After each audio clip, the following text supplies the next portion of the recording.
Chapter 670. He didn't die. This was Sasaki Kayomesa's first thought when he woke up. After the explosion, the attack, and the merciless attack, he was still alive? Was he merciful? No, it should be said that compared to killing him, he wanted to put the blame on him, in the ward in the cage, in the monotonous rhythm of the mechanical heart. Sasaki opened his eyes and saw the cold light of the incandescent lamp above his head. The wounds have been bandaged. The damage to the lungs and liver needs to be nursed for a while, but it's not a big problem. Excessive blood loss is not a big problem for an ascendant. You just need to lie down for a while. Behind the blue curtain, there was an old figure sitting upright. He didn't care about the patient's body, smoking a pipe. He didn't know how long he had been smoking, but the whole cage was filled with smoke. The humming exhaust fan was spinning rapidly, but the pungent smell still made Sasaki cough. He looked down in silence, saw his almost broken body that was pieced together again, and finally saw his right leg, as well as the brace and plaster installed on it. "My leg, what happened?" he asked. Before he fainted, he didn't remember having such a scar. "I broke it myself," the old man outside the curtain said, to be on the safe side. "You really took a lot of trouble, Inujiang." Sasaki smiled indifferently and closed his eyes. The mockery didn't make Inujiang angry. The old man just casually knocked the pipe on the table. After knocking out the ash, he put in a pot of tobacco, carefully pressed it, and lit it again. "This is for your own good," he said. Sasaki didn't speak. "Don't worry about Satoichi. That guy is much more cunning than you. He has already escaped," Inujiang said. "The blind man used stun bombs. It's really beyond my expectations." Sasaki's fingers contracted slightly, but there was no response. What else was there to say? He jumped into a trap. From the beginning to the end, it was an ambush for him. He was outnumbered, but he was also captured and accused of being a murderer. Even if he died, he couldn't be innocent. It was like a joke. "Since you've already left, why bother coming back?" Quan Jiang sighed softly. "I heard that you're doing well in the ivory tower. You have a new job and a new life. You shouldn't have come back. You shouldn't have exposed yourself when you killed Riken Bushido, right?" Sasaki suddenly raised his eyes, and a sharp breath suddenly rose from his rough and haggard appearance, like a samurai holding the hilt of a sword, coldly questioning. Quan Jiang didn't say anything as he silently smoked his pipe. He didn't deny it. He was the one who killed Rigen Bushido with his own hands. That night, the one who did it was not murderous demon, but Quan Jiang. Sasaki, who had once received Inujiang's guidance on swordsmanship, saw this scene clearly when he traced it back. "After so many years, Inujiang executive, you still haven't changed the habit of Shuizhen and Ken Exen?" Sasaki asked softly. "Why? Or did you do it on purpose? Why did you disguise yourself as a murderous demon to kill him?" Quan Jiang didn't speak. But Sasaki pressed on step by step and raised his voice. "Because Riken Bushido knows who the real murderous demon is, right? Once he says it and is used by someone with bad intentions, the Riken family will be completely defeated, because the murderous demon is hiding in the Riken family." "No, I'm the murderous demon." "You guessed wrong, Sasaki." The old man behind the curtain knocked the pipe in his hand. After knocking off the last ash, he slowly got up and bowed. "I'm sorry for framing you. I fell into the evil path and indulged in the pleasure of killing people. When people get old, they will feel the decline of their strength. Unwilling to be old, I chose to drink blood and live again to maintain my vitality." He calmly said, "Please rest assured that after the matter is over, I will surrender myself to Looming Hall, plead for Caesarean, and clear your name. Before that, please have a good rest. Soon everything will be settled." In this way, after taking a few steps back, he turned and left without any reluctance. What kind of bullshit reason is this? But the man who was bound to the hospital bed was not happy because he could wash away the injustice. Instead, he flew into a rage and roared, "Quan Jiang, Quan Jiang, what the hell are you doing? I'm doing the right thing, Quan Jiang replied without turning his head, doing what a samurai should do. In this way, the Riken family will be preserved. Is the preserved thing really the original Riken family? Sasaki struggled with all his might, regardless of the wound bursting open and the blood spreading. Such shameless boasting, you old man, do you really know how to write the word shame? Are you worthy of the Riken family's trust in you? Quan Jiang's footsteps paused for a moment, and then he said indifferently, You and I are both samurai. You should know the importance of kindness. Don't take it for granted to judge others with the thinking of a wild dog. A wild dog also knows right and wrong. Quan Jiang was silent for a moment and was amused. He shook his head indifferently. He was conscious of how ridiculous the argument was. It doesn't matter whether it's right or wrong. As long as the Riken family can survive, as long as it can be maintained, it's fine, even if it's just an empty shell. I can go to Lord Zhongzong to receive punishment after I die. The hunchbacked old man took one last look at him and tiredly said, That's all I can do. He didn't care about the angry roar behind him. He closed the door. Watch him. Finally, he said to the supervisor, If he acts rashly, there's no harm in killing him. The supervisor nodded indifferently. Quan Jiang didn't look back. He went straight up, passed through layers of defense, and saw Jiaoshan waiting at the door. Where is he? He asked. He's already here. Jiaoshan said, He's waiting for you. Quan Jiang nodded and walked straight to the heavily guarded quiet room. He passed through the corridors and doors, and pushed open the last paper door. He saw the young samurai kneeling under the painting. As if he had already foreseen something, his eyes drooped, and his expression didn't change. He couldn't see the impulsiveness and impatience that he usually deliberately showed. He no longer concealed the sinister, fox-like look in his eyes. I've made you wait for a long time, Jiu Jing. Quan Jiang closed the door behind him and sat across from him. I think you should know why I called you here today. Yes, I've made you work hard to remove the traces for me. The young samurai bowed his head and sat down. He expressed his gratitude to the old man. I originally thought that a person like me wouldn't be able to hide from an elder like Mr. Quan Jiang. It seems that this day came faster than I expected. He said, I am a murderous demon. Without any concealment, he answered Quan Jiang's question honestly and straightforwardly. But Quan Jiang didn't feel any anger or sadness. He only felt a deep exhaustion in his numbness. There were too many waves, too many storms. There were also too many changes. Unknowingly, everything had become completely different from the past. It was completely different from what he knew. But after so many years of being clumsy and sewing, when such a huge hole appeared in front of him, he didn't even feel fear. Instead, he had the urge to smile bitterly. This day had finally come.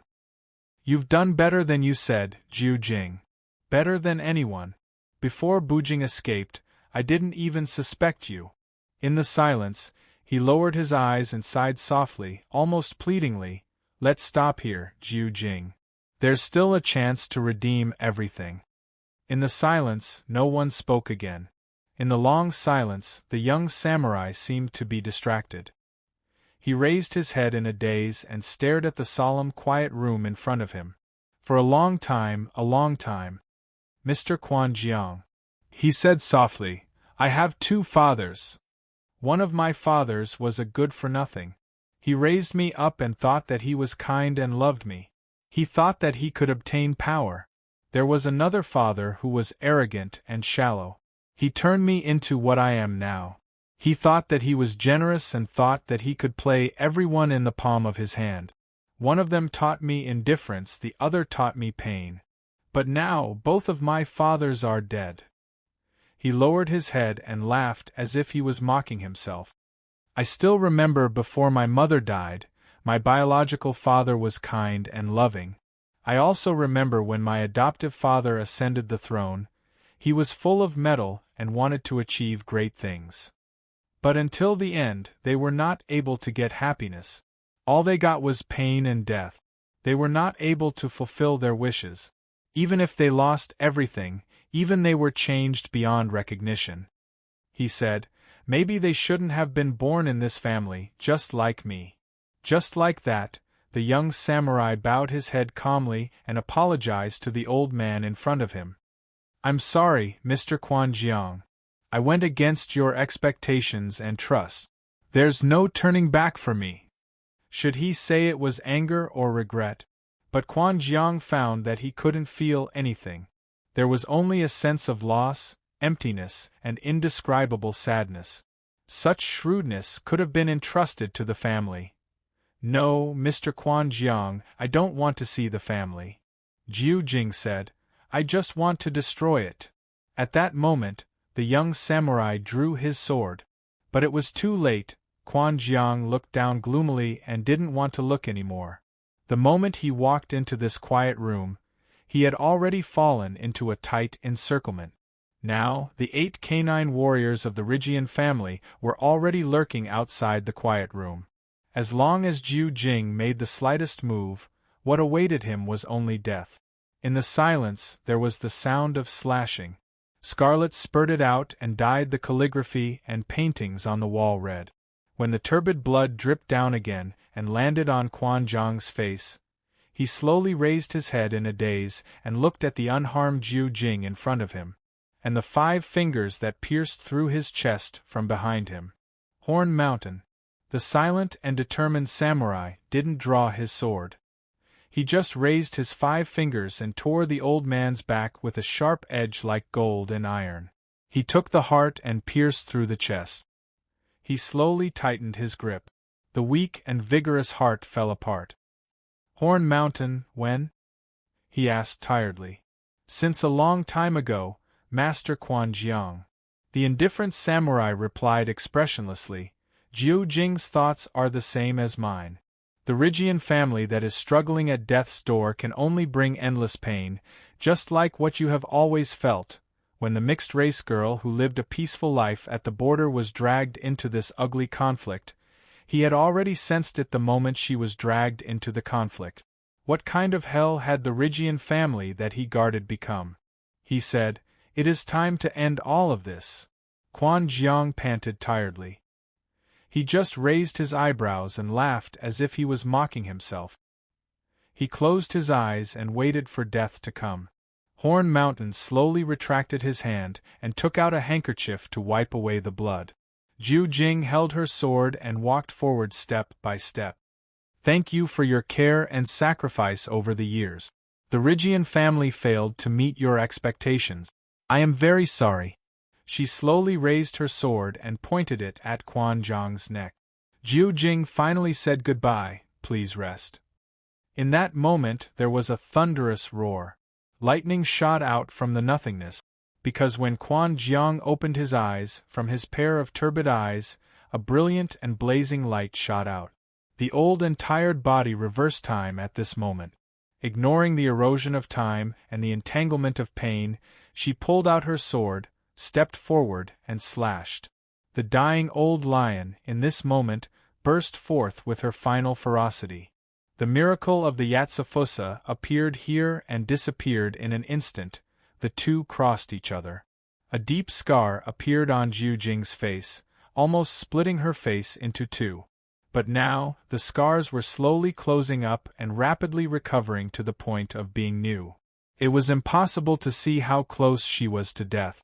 In the sound of staggering footsteps, the blade in Quanjiang's hand shattered. Blood spurted out from his chest, taking away the last of his breath. The old and broken body finally fell, letting out a low sound. It was like a bubble bursting. Maybe that was the sound of waking up from a long daydream? Finally it was over. I am sorry, Master Zhongzong, I am sorry. I am already unable to save the Rigian family. He closed his eyes for the last time and prayed silently. Please, punish me. Chapter 671. Something wasn't quite right. Ever since he woke up in the morning, Huai Shi had been scrolling through the menu with one hand and brushing his teeth with the other. He rinsed his mouth listlessly and sneezed. He had a feeling that he had neglected something. Or rather, he had a premonition that he couldn't feel at ease. Perhaps it was the enormous pressure brought about by Guashuk that made him start to waver. He couldn't continue to face the competition as calmly as before. Even if he was hired as a tool, he would definitely fake the competition in the end. Even if he lost to Guashuk, it didn't matter. It wouldn't change the final result. But what was inconceivable was that after witnessing the opponent's terrifying strength, Huai Shi, who had been provoked, couldn't help but have a trace of the illusion that if he worked harder, he might be able to win. He wanted to win.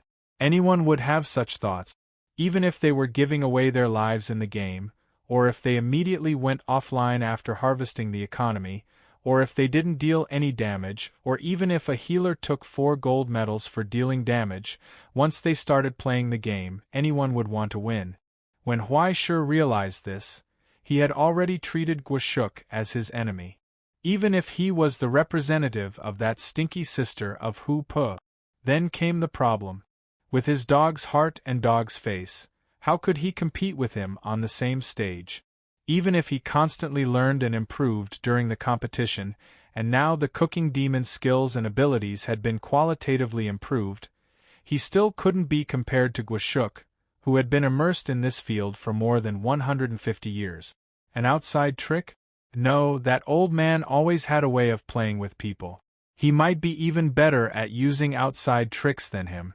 It wasn't impossible for him to dig out his identity from Hu Pu and then expose it on the spot during the competition.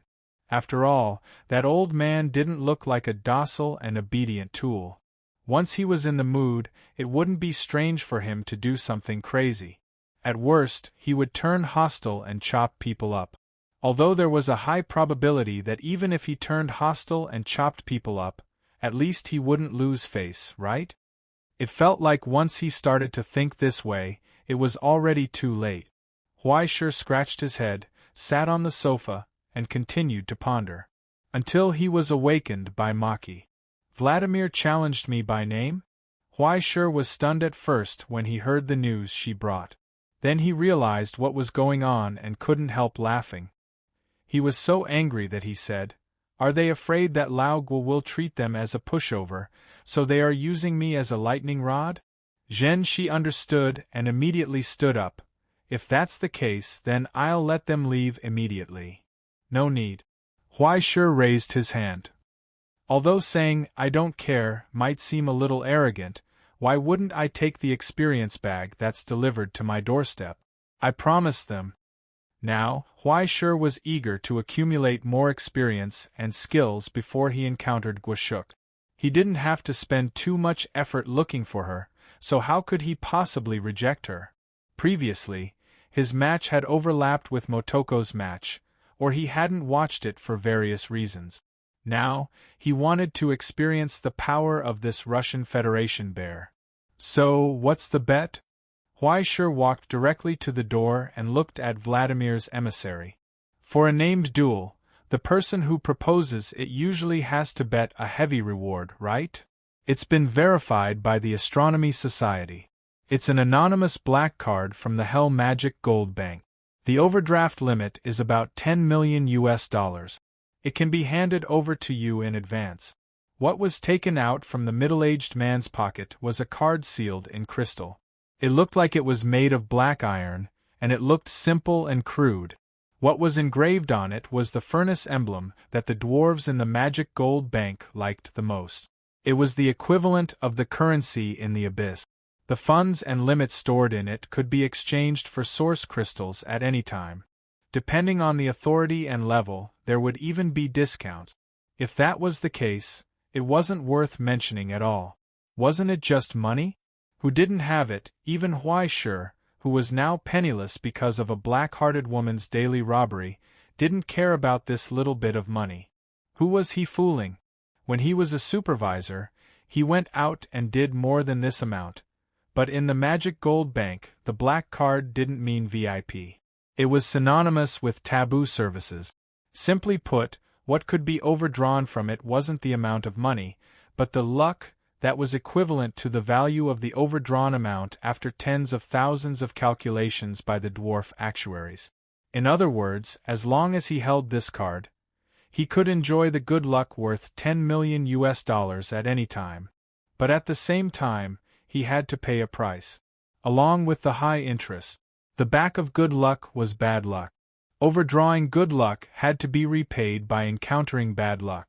Once used, the anonymous black card would be automatically bound until the debt was paid off.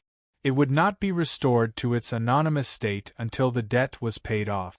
In other words, before that, the user would maintain a state where cold water would be stuck in his teeth. Even walking on the road would be hit by things. Sitting at home, there might be cannonballs falling from the sky. It was not a problem for the inexplicable negative reviews to be damaged. Okay, no matter how small a mosquito is, it's still meat. It's passable. Huai sure had a toothache when he saw this. This thing was completely useless to him. His own luck had been changed by Crow to the point that even his mother couldn't recognize it. Not to mention, there was the interference and influence of the Book of Destiny. If he tried to have a little bit of good luck with this thing, it might cause a messy chain reaction. After thinking about it, he took it and threw it to Zhenxi. After Huai Shi solemnly reminded her to use it with caution, she signed her name on the confirmation form. So, what's the time of the match? Tonight. Okay, then it's decided. Huai Shi nodded. Suddenly, he felt an uneasy premonition in his heart become stronger. Late at night, Imperial Chef's Test Arena. When Huai Shi entered the arena, the entire arena was already illuminated by the blazing fire. The heat was oppressive. It was the grill. The huge grill had already been preheated.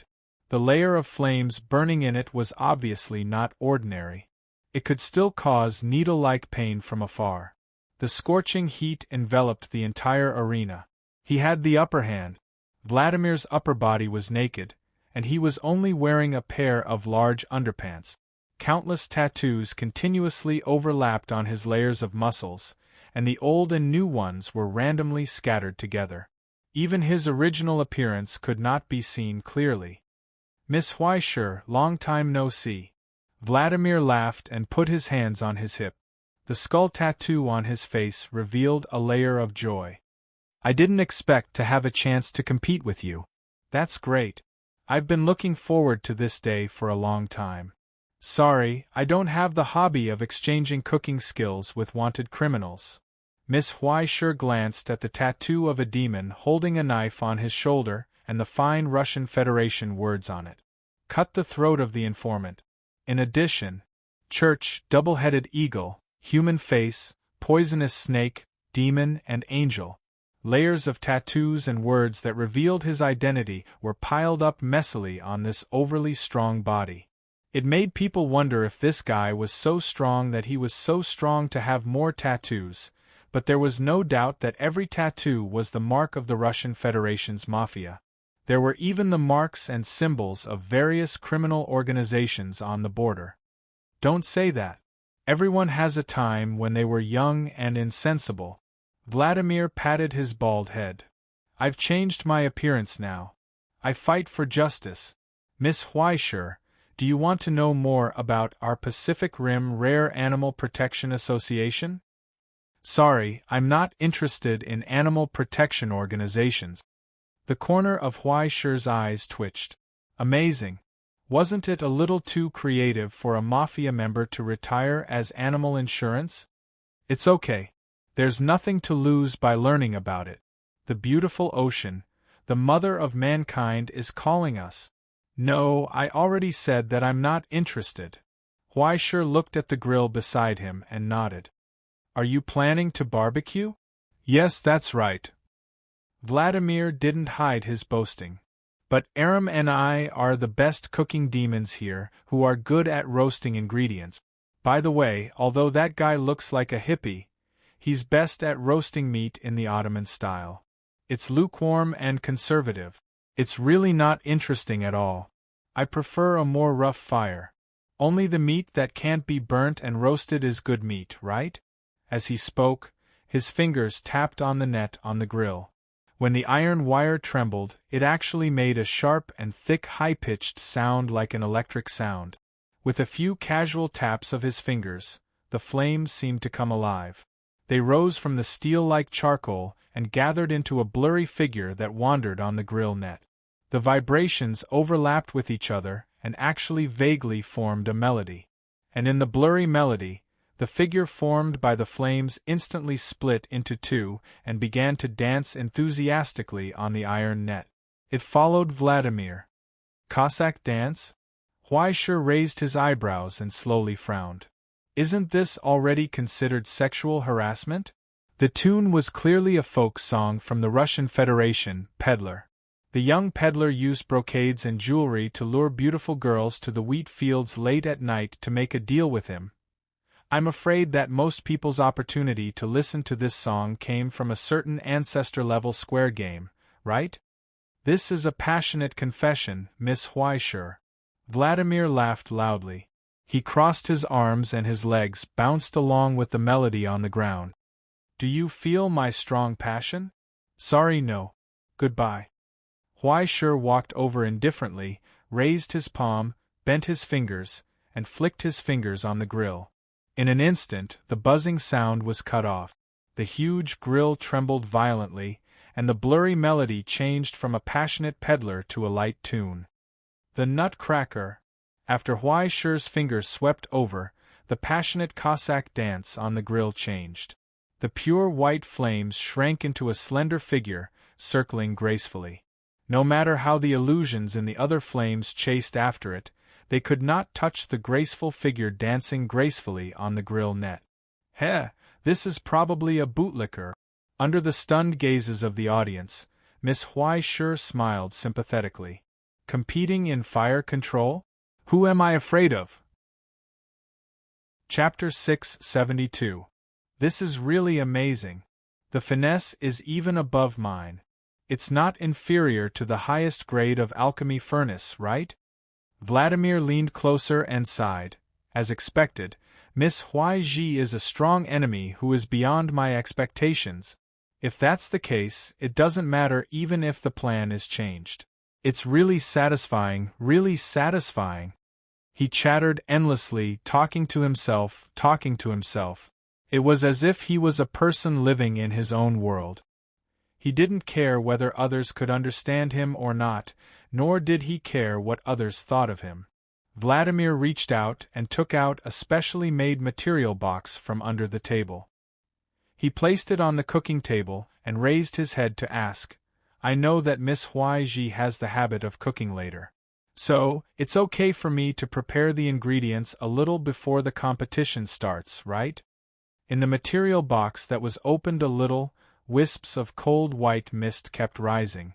There was no doubt that it was the extreme cold that was artificially simulated. A whole piece of thick ice, as if it had been dug out from under some layer of ice, was suffused with a faint blue light. One of the thick hind legs was revealed. It had a beautiful cross-section, and the texture of the meat could be clearly seen. But the problem was, the meat of the hind leg that occupied the entire inside of the ice was actually half the size of the table. What kind of animal's leg could be so thick? It didn't have any deep sedimentation or the aura of hell. Any culinary demon could tell that it was a creature that was born and raised in the present realm. And the outermost part of the fur with thick gray hair looked strangely familiar. He couldn't think of where he had seen it before. Raising his hand axe, Vladimir roughly tore apart the ice on the cooking table. He shoveled away the irrelevant corners, and delicately tore apart the flesh of the hind leg that had already been embedded. No, it had already fused with the entire ice block. He reached out and scraped out a trace of scarlet blood powder. He put it into his mouth, tasted it slightly, and nodded in satisfaction. To be honest, what I'm really good at is actually steak, but real steak doesn't need such complicated tools. It only needs a red-hot stone and a piece of meat. I don't even need to care about the type of meat. After all, in prison, having rats to eat is already a happy enough thing. However, for such a precious ingredient, it must be cooked in the most serious way. The corners of Huaishi's eyes twitched as he finally guessed something. This is an elephant? Vladimir froze on the spot and looked at the woman in disbelief. He was stunned. Then, he said seriously, elephants are protected animals, Miss Huaiji. What the hell? 100,000 question marks rose from Huaishi's head. What did you say? Today there are less than 400,000 elephants left in the world. Due to the destruction of vegetation and changes in the environment, the number of elephants is decreasing every year. Even so, there are still poachers who constantly attack these pitiful creatures for their ivory products. It's already hard enough for them to survive, so why eat them? Vladimir said righteously, every year, the African Rare Animal Protection Association will put in a lot of effort and cost to help this poor species continue to exist. Even if it's someone who has nothing to do with animal protection, you shouldn't think about eating it. The corners of Huaishi's mouth twitched violently, and his entire body went numb. The first time he was taught by Chef Demon was about animal protection? Amazing! What kind of King Chef Demon are you? Also, you're really an animal conservationist. It was as if he saw the light of the Holy Mother shining on the earth. This muscular guy with tattoos all over his body was emitting a loving light, which made Huaishi a little unbearable. I don't want a male mother. Okay, stop talking. Huaishi covered his face and pointed at the hind leg meat on his cooking table. Then what is this? Then, please allow me to introduce to you. I specially prepared and brought it for this Chef Demon duel. It's a rare treasure mine from the deepest part of the ice field in my hometown. It's one of the few wonderful ingredients in the world. Vladimir spread out his hands and announced loudly.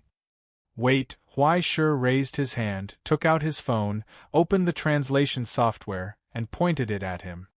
Say it again. On the screen, the translation software quickly came up with a result. Was a Russian word that was used to refer to things that lurked underground in the early days. Nowadays, it was usually used to refer to a species of elephant-like creature that had gone extinct 11,000 years ago. In other words, it was as if there was a loud and clear cry in his mind. In an instant, amidst the illusory wind and snow that pounced on his face, a giant mammoth that was as tall as a mountain walked out. Its huge teeth were pointed at the sky, sharp as knives. When it took a step, the earth shook. The overlord of the ice field walked on its own territory, and a loud rumble sounded. Mammoth! Huaishi felt as if he had been struck by lightning, and he almost roared, Isn't this King Rare Animal? It doesn't count if it's already dead. Vladimir shrugged and spread his hands. Besides, I've already used the most solemn etiquette to entertain it. I believe that even if it knows, it will understand and thank me. Yes, the mammoth will thank your 8 generations of ancestors. Why can't rare animals be eaten, but extinct species don't matter? The standards of animal protectors are so King strange. Wait, if it's true, that means. Huaishi lowered his head and looked at the huge piece of meat in front of him. He frowned. In front of him was epic-level zombie meat that had been preserved under the ice for more than 10,000 years. Can this thing really be eaten? However, under Vladimir's treatment, the huge piece of meat slowly returned to its former softness, without any signs of decay. Then, under the strong pressure and kneading of his 10 fingers, he forcefully marinated it in the sauce. There was a thick smell that he had never felt before. It was the most simple and traditional meat fragrance. At the same time, it was also a fragment of the past that had been passed down for 11,000 years. It was completely unimaginable that mammoth meat could be eaten under the cooking demon's treatment. It was so well preserved that it could even be eaten. This fantastical scene that assaulted his senses. Just thinking about how such a thing would be placed on a barbecue grill, Why sure could hear the wails of the group of paleontologists. But what did this have to do with the cold and heartless Miss Paper? Just by smelling the fragrance in the air, he was able to understand one thing that could not be doubted. That was really a good piece of meat. The feeling of uneasiness grew stronger and stronger. In the silence, he frowned and looked at the stage. There was no movement behind the curtains. Why hadn't they announced the start of the competition? At the edge of the arena, in the stands, she heard a voice coming from beside her. "Can I sit here?" She was stunned for a moment and looked up in surprise. Only then did she see the figure standing beside her. The words and the tone were familiar, but the person who came was completely different. "Cousin Hoopa." After hesitating for a moment, she slowly nodded. "Please sit." "Thank you." Hoopa smiled reservedly and sat on the chair beside her. "If I remember correctly, this should be our first official meeting, right?" "Yes." She shrunk her neck and nodded uneasily. She did not know why this distant cousin of hers had come to find her. "Actually, this is not the first time. We met before when you were young, but a 2- or 3-year-old child does not remember things. I'm afraid you have already forgotten." She turned around and looked at Shi. She nodded. "You seem to be doing well." "Yes." She nodded again. She did not know what to say. "Don't worry, I can understand your uneasiness. I just came to take a look." Hoopa laughed softly. "That old bastard's movements are too big. I'm afraid there will be people who will do something desperate. Be careful for the next 2 days. If possible, stick close to Paper. No matter how chaotic it is, nothing will happen to you." She nodded as if she understood. Hoopa nodded and slowly stood up. Just as she was about to leave, she heard an unhappy voice coming from the stands. "What is going on?" The eunuch with black teeth roared angrily. "Is the Rygian clan so negligent now? They actually made the High Emperor's envoy wait for so long? Where is Tsujiang? Have Tsujiang come see me?" "No need, Tsujiang will not come today." A familiar and cold voice came from behind the curtains of the higher-ups. He said, "The competition has begun, everyone." From now on, in that instant, the earth rumbled. The sound of waves came from afar. Amidst the rumbling, a thick blood-red color appeared in every inch of the air. It turned into a glass-like color that illuminated everything, as if it wanted to cover everything. A sudden change occurred. "Sir Ashikaga, Elder Tsujiang has already agreed to your request." An hour ago, Jiu Jing was kneeling outside the door and respectfully reported, "Before the chef and demon duel ends, you may visit the 8th room at any time." Why did he suddenly change his mind? Behind the paper door, Ashikaga Nakahiro was sitting upright. He tapped the fan in his hand. Switching from arrogance to deference, this is not Elder Tsujiang's style. He is an old man after all. He has already fallen behind the times and does not know the heavens. After this one's persuasion, he has already changed. I ask that Sir be magnanimous. Ashikaga Nakahiro narrowed his eyes and suddenly said, "Since that is the case, how about you send the 8th room over? This one only needs to appreciate it for a few days and I will return it to you."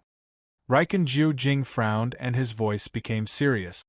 "The family's treasure cannot be touched lightly. Sir, your words are too disrespectful, please forgive me for not being able to convey it." "Don't be angry, it was a slip of the tongue. Jiu Jing, please do not take offense to an old man like me." Ashikaga Nakahiro's tone became warm, as if all his previous suspicions had disappeared. He pushed open the paper door and apologized without any arrogance. "This old man was rude before. This kind of excessive request, I will not mention it again. No, this one was too agitated, please forgive me." Raiken Jiu Jing bowed and sat down to apologize. "You and I do not need to be so distant, please get up." Ashikaga Nakahiro smiled and helped him up. He suddenly said, "Since this is the case, this old man is already impatient. Can you let me feast my eyes now?" His intentions were as clear as day. Chapter 673. But after getting permission, he skipped the complicated process that should have been there, and couldn't wait to admire the treasures of the Rikimi clan. This could be said to be extremely rude. It wouldn't be strange if Rikimi Josher flew into a rage. But in reality, the young man was only stunned for a moment and then nodded. Then, please follow me. Very good, very good. Ashikaga clapped his hands and laughed, and followed behind Rikimi Josher. He asked casually, "There seems to be a faint smell of blood. Is Mr. Josher injured? A little earlier last night, I participated in the arrest of the wrong murderer, and suffered some minor injuries. Thank you for your concern. It's good to be young, daring to fight. Someone as old as me can't compare to you." He patted Josher's shoulder approvingly. "Keep up the good work, Josher Kujin-koen." "Yes." Josher nodded respectfully. In a harmonious atmosphere, the two of them talked and laughed, and walked step by step into the heavily guarded treasury. After passing through layers of treasures, they finally saw a bright light in the innermost secret room. As if it was made of glass, the dazzling armor stood in front of them, shining with a solemn brilliance. Countless sharp facets reflected the illusions of the mortal world. Then, everything returned to nothingness. It was rumored that the Hound God was created by the 8 virtues, and at the same time, it was also a sacred relic in the Ingzhou genealogy, Fushiro glass armor. It seemed as fragile as a dream, but in reality, it had the terrifying defensive power of the Vajra realm membrane. The relic of the head of the Yakshas, and only the head of the clan could inherit the treasure, and every generation could create the miraculous mark of the 8 ascendants. "It's so beautiful." The moment he saw the dazzling light, the last trace of doubt in his heart disappeared. What was in front of him was a genuine treasure. It was enough to protect the Rikimi clan for thousands of generations. It was almost within reach in the silence. He couldn't help but take a deep breath, and forced himself to calm down, and waved behind him. The subordinates in the dark put down their weapons, but they were still ready for battle. "Jiu Jingjun, you can tell me the truth now." He turned around, his expression cold as he asked, "What happened to Quan Jiang? No matter how proud and complacent I am, I don't think that guy will let me get close to the family's treasure. If you go too far, even this old man won't be able to protect you." Lord Quan Jiang's old wounds relapsed, and he unfortunately passed away just now. Ashikaga Nakagawa was stunned for a moment, but before he could praise Jiu Jing, he heard his calm voice, "It's your turn next, Ashikaga-sama." At that moment it was right behind him. The 8th branch trembled. The silent Fars Luo raised his face. Behind the eyes of the helmet, a ruthless and sinister bloody light suddenly surged from within the solemn and sacred glazed light. In the blink of an eye, the noble divine general had degenerated into a demon. He raised his palm. It easily pierced through the layers of defense and landed on Ashikaga Nakagawa's neck, lifting him up from where he stood, as if he was picking up a toy. The 5 fingers that were as sharp as knives slowly tightened. The divine mark that was clearly ownerless was moving on its own at this moment. It regarded him as an enemy, but under Ashikaga Nakagawa's feet, his shadow suddenly shrank to the size of a pinhole. Then, it rapidly expanded like a whirlpool, and the legion residing in the shadows responded to the summons. Fars Luo just slowly raised his other hand, pulled out the sword at his waist, and stabbed into his shadow. Endless bloody light spewed out, instantly covering all the darkness and filling it up. Then, the terrifying venom dissolved everything in an instant. All that was left was the sizzling sound of the body turning into ashes.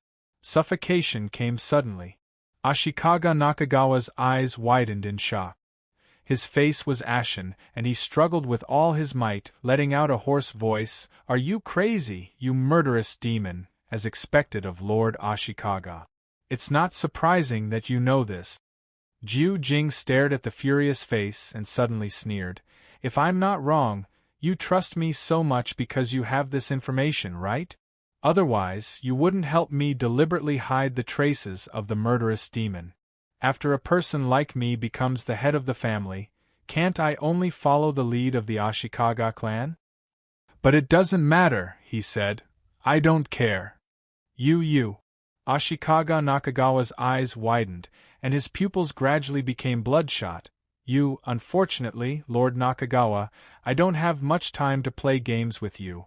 We could have gotten along harmoniously, but unfortunately, Hupo is really too powerful, forcing me to act hastily.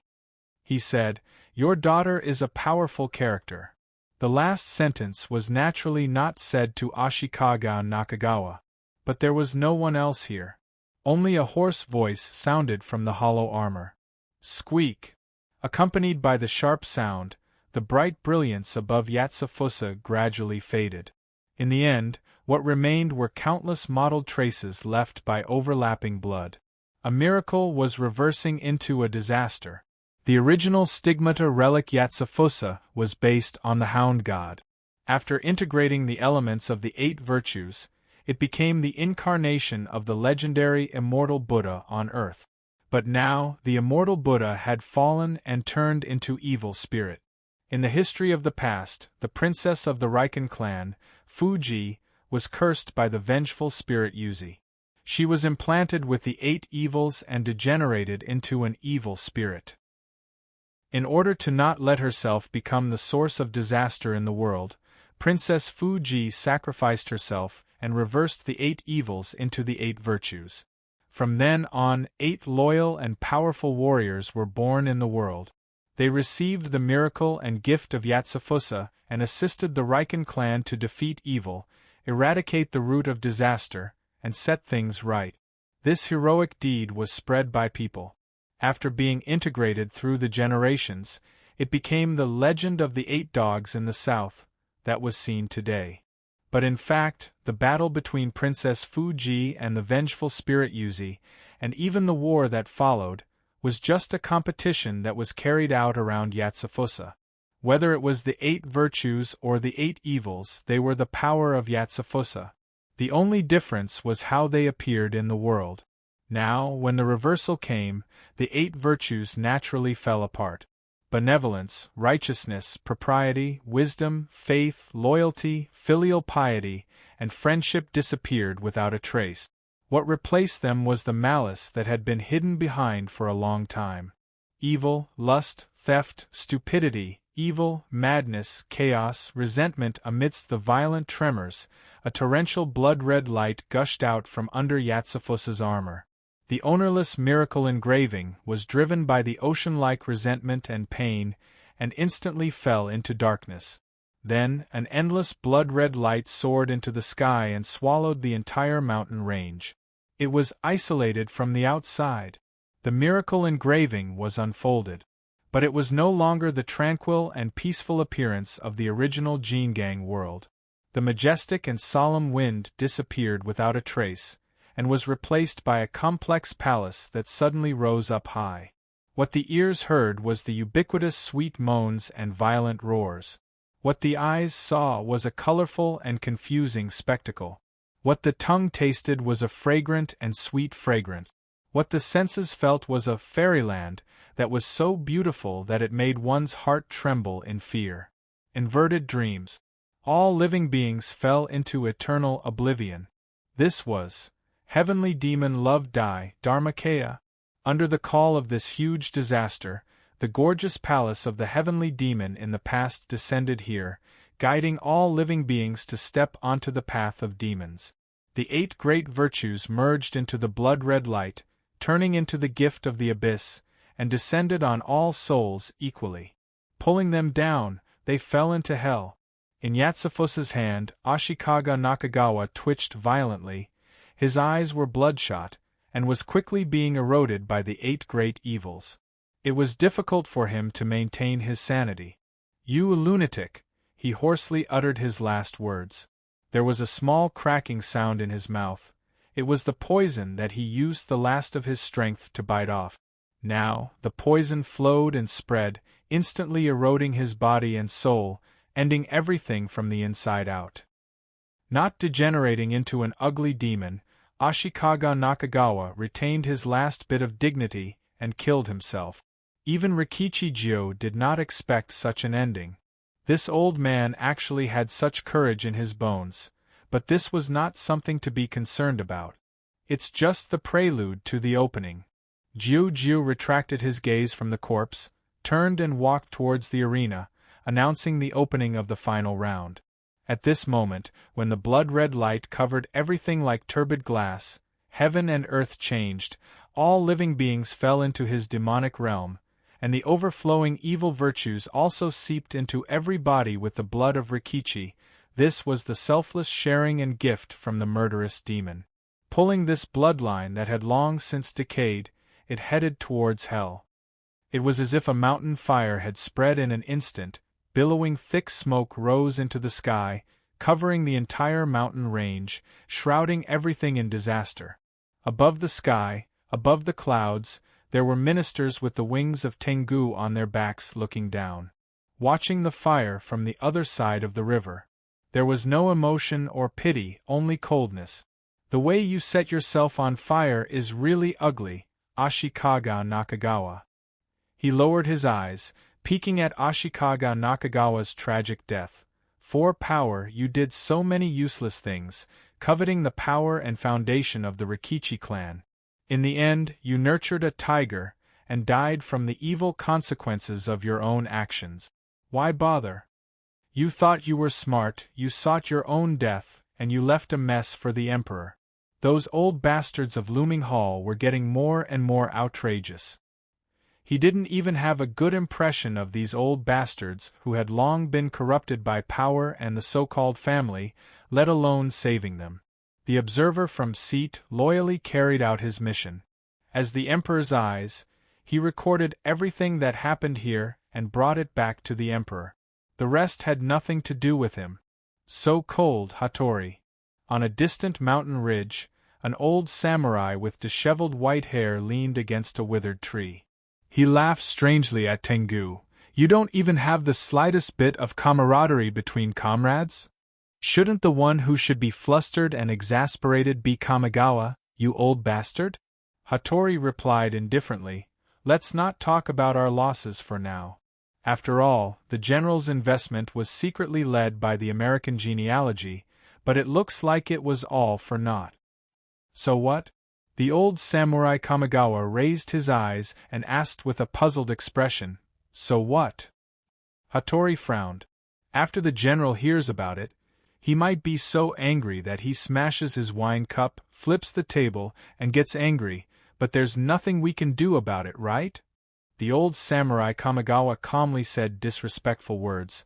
Sir Gongfang's temper is not very good, but this kind of thing, there's no need to be so angry, right? If you ask me if you're really angry, then that's it. The loyal lackey of the general said, Although it will be a headache as a subordinate, it will at most be to the extent of, where can I find a few sensible women to accompany my lord to drink some wine to calm down?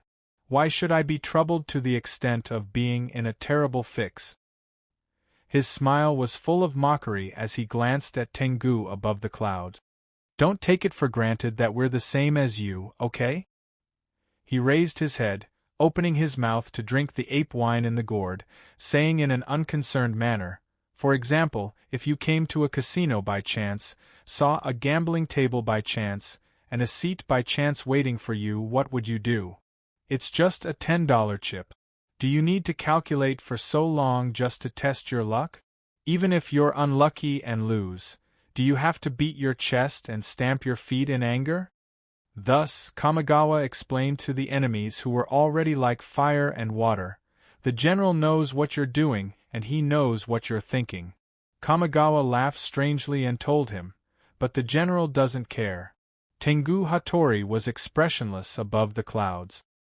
He did not speak, but looked at the old samurai indifferently. He snorted, Since it's just a $10 chip, why would one of the general's 5 great samurai, the unparalleled sword, Kamigawa, personally come? It's just on the way, don't think too much. Kamigawa waved his hand casually. Who asked the master to give the order? I haven't visited for so many years. As a disciple, I feel a little guilty. Since there's a chance to repay, I won't refuse. Your success or failure, the life or death of this place, has nothing to do with me. What I hate the most is killing people who are not interesting. So, don't worry, even if the sky falls and the earth shatters, I won't draw my sword on you. Just like that, he was cold, mocking, indifferent, or rather, helpless. He stared at the domain engulfed by the bloodlight, in the demonic realm of his incarnation. He did not come here because of the general's orders, but because of the master's instructions and request. He came here specially. He was here to witness the end of a foolish junior in the dojo back then. The people of Dongsha say that 3 years old can tell how old you are, but what can you do if you've been a red deer since young? He sighed helplessly. From 8 years old to 38 years old, Sasaki, you're hopeless. Chapter 674. Huai sure felt an indescribable trend. It was as if a crack had suddenly appeared in the sky, and a torrential torrent gushed out from it, wanting to swallow everything and completely dissolve it. In the blink of an eye, the world in front of him changed from the original arena to the dazzling glazed palace garden. The bloody light fell from the sky, almost swallowing him. The terrifying pollution was too great. Just by looking at it, he could feel a wave of impatience and dryness in his mouth. Subconsciously, Huai Shi pulled out resentment. Countless crow feathers multiplied in his hand, and the bloody light seemed to be pulled by an invisible gravitational force, forming a vortex that wrapped around the blade and continuously entered the cage of dreams. It was like rain from the sky. The crows were screaming excitedly. Bathed in the bloody light, they shook their steel wings and jumped around, opening their mouths to welcome the bloody rain falling from the sky. Time for sponsored partnerships. Feeling the worship and joy from the crows, Huai Shi scratched his head, but he didn't feel proud. Instead, his expression turned gloomy due to the change in reality. What the hell was this? The entire house seemed to be enveloped in a giant secret ritual, and there was a faint divine aura in it. Was it a divine mark that originated from the history of the gods? Although it was a little messy, it didn't hurt its nobility and vastness. Just a simple disturbance caused the scene to distort, forming folds like miracles or calamities. Everyone seemed to have disappeared in an instant, and only the cries and screams in the distance could be heard. Only his opponent remained in front of him. And his grill. After the raging flames, Vladimir slowly finished the final marinating process and prepared for the barbecue. His expression didn't change at all. He didn't care about the changes in his surroundings. No, it would be better to say that he had expected it. Recalling the strange mutterings of the other party, Huai Shi raised his eyebrows in realization. So, is that what you mean by the change of plan? I can't tell you directly. I'm really sorry. After all, it has to be kept a secret. Vladimir shrugged slightly. However, although it was a change in plan, I didn't expect the situation to be so dangerous. So I felt really bad and gave you an extra 30 million for your labor, right? In my opinion, the boss is the kind of person who looks cold-blooded and heartless on the surface, but in reality, he is easily apologetic. Now that you mention it, you sound like someone from Ingzhou. Ha ha ha ha. You don't have any objections to being left here as a hired thug. Huai Shi sighed in amazement. You're really an excellent tool, Vladimir. Actually, I don't mind if you call me Walia. That's my Christian name. As for other things, I don't really care. Vladimir said calmly, if you're paid, you have to work. Since you're paid by your employer, whether it's smuggling or committing murder and arson, you should do your job dutifully. As long as the reward is worth it, I don't really care what the mission is about. Therefore, Miss Huai Ji, the burly chef with a naked upper body, raised his eyes and stared at the opponent in front of him. He issued a challenge. If it's possible, can you be my enemy and fight me here? Sorry, if you don't have the 520 red packet, I'm going to take a shower. Hee hee, let's talk next time. Huaishur picked up the blade of hatred, turned around, and walked straight to the door in the distance. He didn't pay any attention to Vladimir's invitation and challenge. He had a more important mission to complete. Even with the protection of the crow in the shadow, Makoto still had no resistance to this demon-like world. However, there was no time for him to waste. "It's okay, I've already expected it." When he passed by the grill, he heard Vladimir's voice. "So, I'll use a super fast way to make it." He twisted his wrist and stepped on the valve. In an instant, a pungent smell came from the mesmerizing fragrance in the wind. It was burning hot. Just by taking a breath, he almost choked and couldn't breathe. It was the oil pump that had been turned on. It was adding fuel to the fire. But even if it was adding fuel to the fire, how could it be so violent? The strange fire that used iron as carbon suddenly rose and boiled out of the small furnace. It turned into a tornado, swirling and expanding, and instantly spread out. The bright silver color, which resembled molten iron, instantly engulfed the entire city of Vladimir. However, the tall and sturdy silhouette still highlighted its existence in the violent flames. Bathing in the crazy high temperature in the air, Vladimir was laughing wildly. And from the dancing flames and billowing smoke, Huaishur actually felt the existence of a huge amount of metal particles. Cobalt, lithium, beryllium, magnesium, aluminum, boron. Even as an alchemist, he could easily distinguish the existence of other chemical substances, ethylene, methane, and a huge amount of kerosene. Countless substances were integrated in one place. It was just a small bucket, but it could erupt with such overwhelming firepower. Even his Freedom Incarnation's Devil Realm was almost burned through by the flames. If this was used as a weapon, it could probably unleash a more terrifying destructive power than what was in front of him. "Ha ha ha ha, you're scared." Engulfed by the fire and the furnace-like high temperature, Vladimir laughed proudly, without the slightest damage. His skillful demonic culinary skills were controlling this huge firepower, as if he was driving a derailed train through the downtown area, constantly brushing past the tragic end of turning into ashes. "This is a good thing that the boss specially helped me get from the launch base in Siberia, isn't it amazing?" This lunatic, Huaishur, finally realized the origin of this terrifying firepower. It was the fuel for space rockets. It was enough to push a behemoth of thousands of tons out of the gravitational pull of the Earth, and let man-made things stand above the sky. From a certain point of view, this could be said to be the precious crystallization of human history, right? The burning brilliance that sprouted from wisdom. It evolved all the way from the sparse fire of the cavemen in the ancient caves, starting from when the man named Prometheus lifted the tree branch and plucked the first wisp of fire from the wheel of Helios. From the temple, from the stove, from the battlefield, from the laboratory, from the lava of the underground cave, it continued to transform, extinguish, and revive. It became more exuberant, bigger, and more glorious. In the end, it burned the sky, propelling the miracle of man, breaking away from the shackles of the world, making the steel palace stand shoulder to shoulder with the gods, and above the sky. This arrogance, pride, and thirst were the embodiment of man's endless desire to explore. And now, the records of the overlords of ancient times and the glory of modern times were merged into one in the burning. The history of the past was on the grill, roasted and burned by the fire of human glory. A brilliant and solemn aura slowly rose from it. It carried a sacred and tempting aura.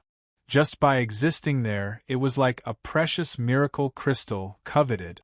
In a short moment, the work from Vladimir was completed. You can eat the fruit of any tree in the garden at will, but you can't eat the fruit of the tree of good and evil. Just as the fire slowly dissipated, the burly cooking demon, whose body was charred black, stepped forward. Without any hesitation, he pierced the browned and crispy steak on the grill with a huge fork and raised it without any reverence for a miracle. He looked at his opponent and customer and smiled happily. "Come, madam, it's time to fall." It's no longer a showdown between cooking demons, Vladimir, Huai Shi asked indifferently. Do you think I'll eat it? Surely not, right? But it doesn't matter. Vladimir, whose face was covered in scorch marks, shook his head. In that instant, his originally ordinary face suddenly swelled up, and the crack at the corner of his mouth actually extended to the back of his neck. His sharp teeth were exposed layer upon layer like a shark's. He said, "This is for me." In that instant, the stigmata ogre was activated. The miracle of calamity, which devoured life to survive, operated in the huge and robust body. As the sharp teeth closed together, the perfect result was swallowed into the stomach along with the roasting fork. In the Slavic legends, the monsters that wandered in the mountains and caves where few people went, the giant monsters that devoured life and gained intelligence and intelligence in an instant, had transformed into monsters that ate humans as food. Now, Vladimir was unbridled in his gluttony, swallowing the power that combined the fire of human wisdom and the ruler of the ice wasteland into his stomach. Without any scruples, the huge power exploded in his lungs. Human wisdom and barbaric power emerged with a loud bang. The ogre was devouring history, and the moment he opened his mouth, indescribable horror and uneasiness emerged from Huai Shi's heart. Without thinking, he launched an attack. The blade of hatred roared mournfully. In an instant it disappeared. His head should have been chopped off, but not the slightest bit of blood, energy, or origin substance was plundered.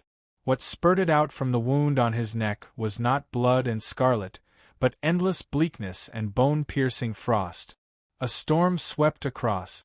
After the mammoth that had slept on the ancient ice field for tens of thousands of years was ignited by the fire of human wisdom, the crystallization formed catalyzed the transformation of the ogre, filling that body with majestic power. What sprouted from it was actually a wisp of incomparably precious divinity. The traces of God reappeared here. In the endless extreme cold storm, a hoarse roar came. It was Vladimir's painful scream, as well as a carefree roar and vent.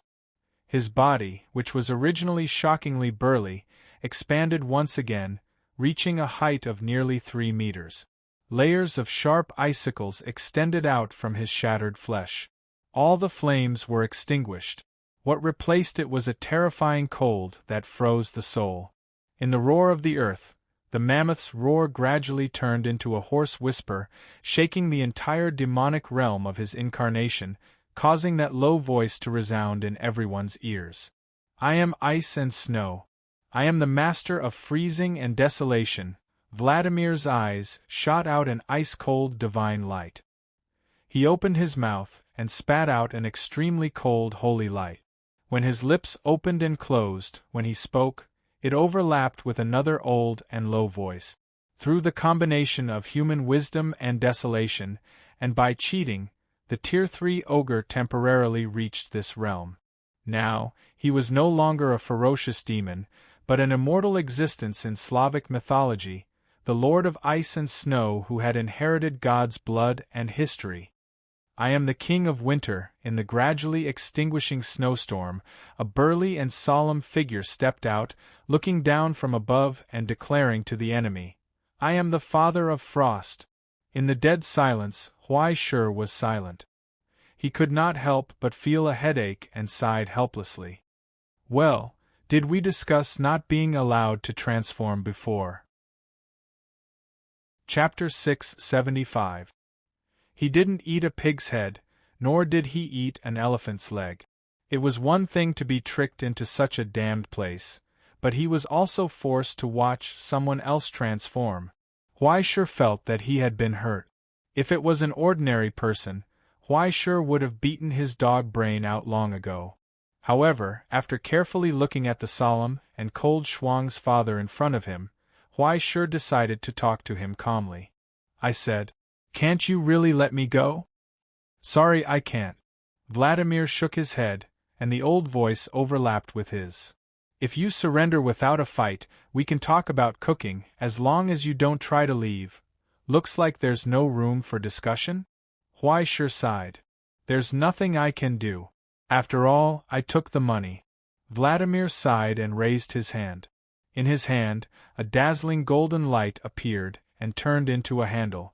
Then, a slender and sharp saber extended from the handle. Wait. Huaishir suddenly raised his hand and gritted his teeth. How much did your employer give you? I'll give you double. Vladimir was stunned for a moment, and then he was ecstatic. Really? That's great. If possible, I don't want to kill Miss Huaiji.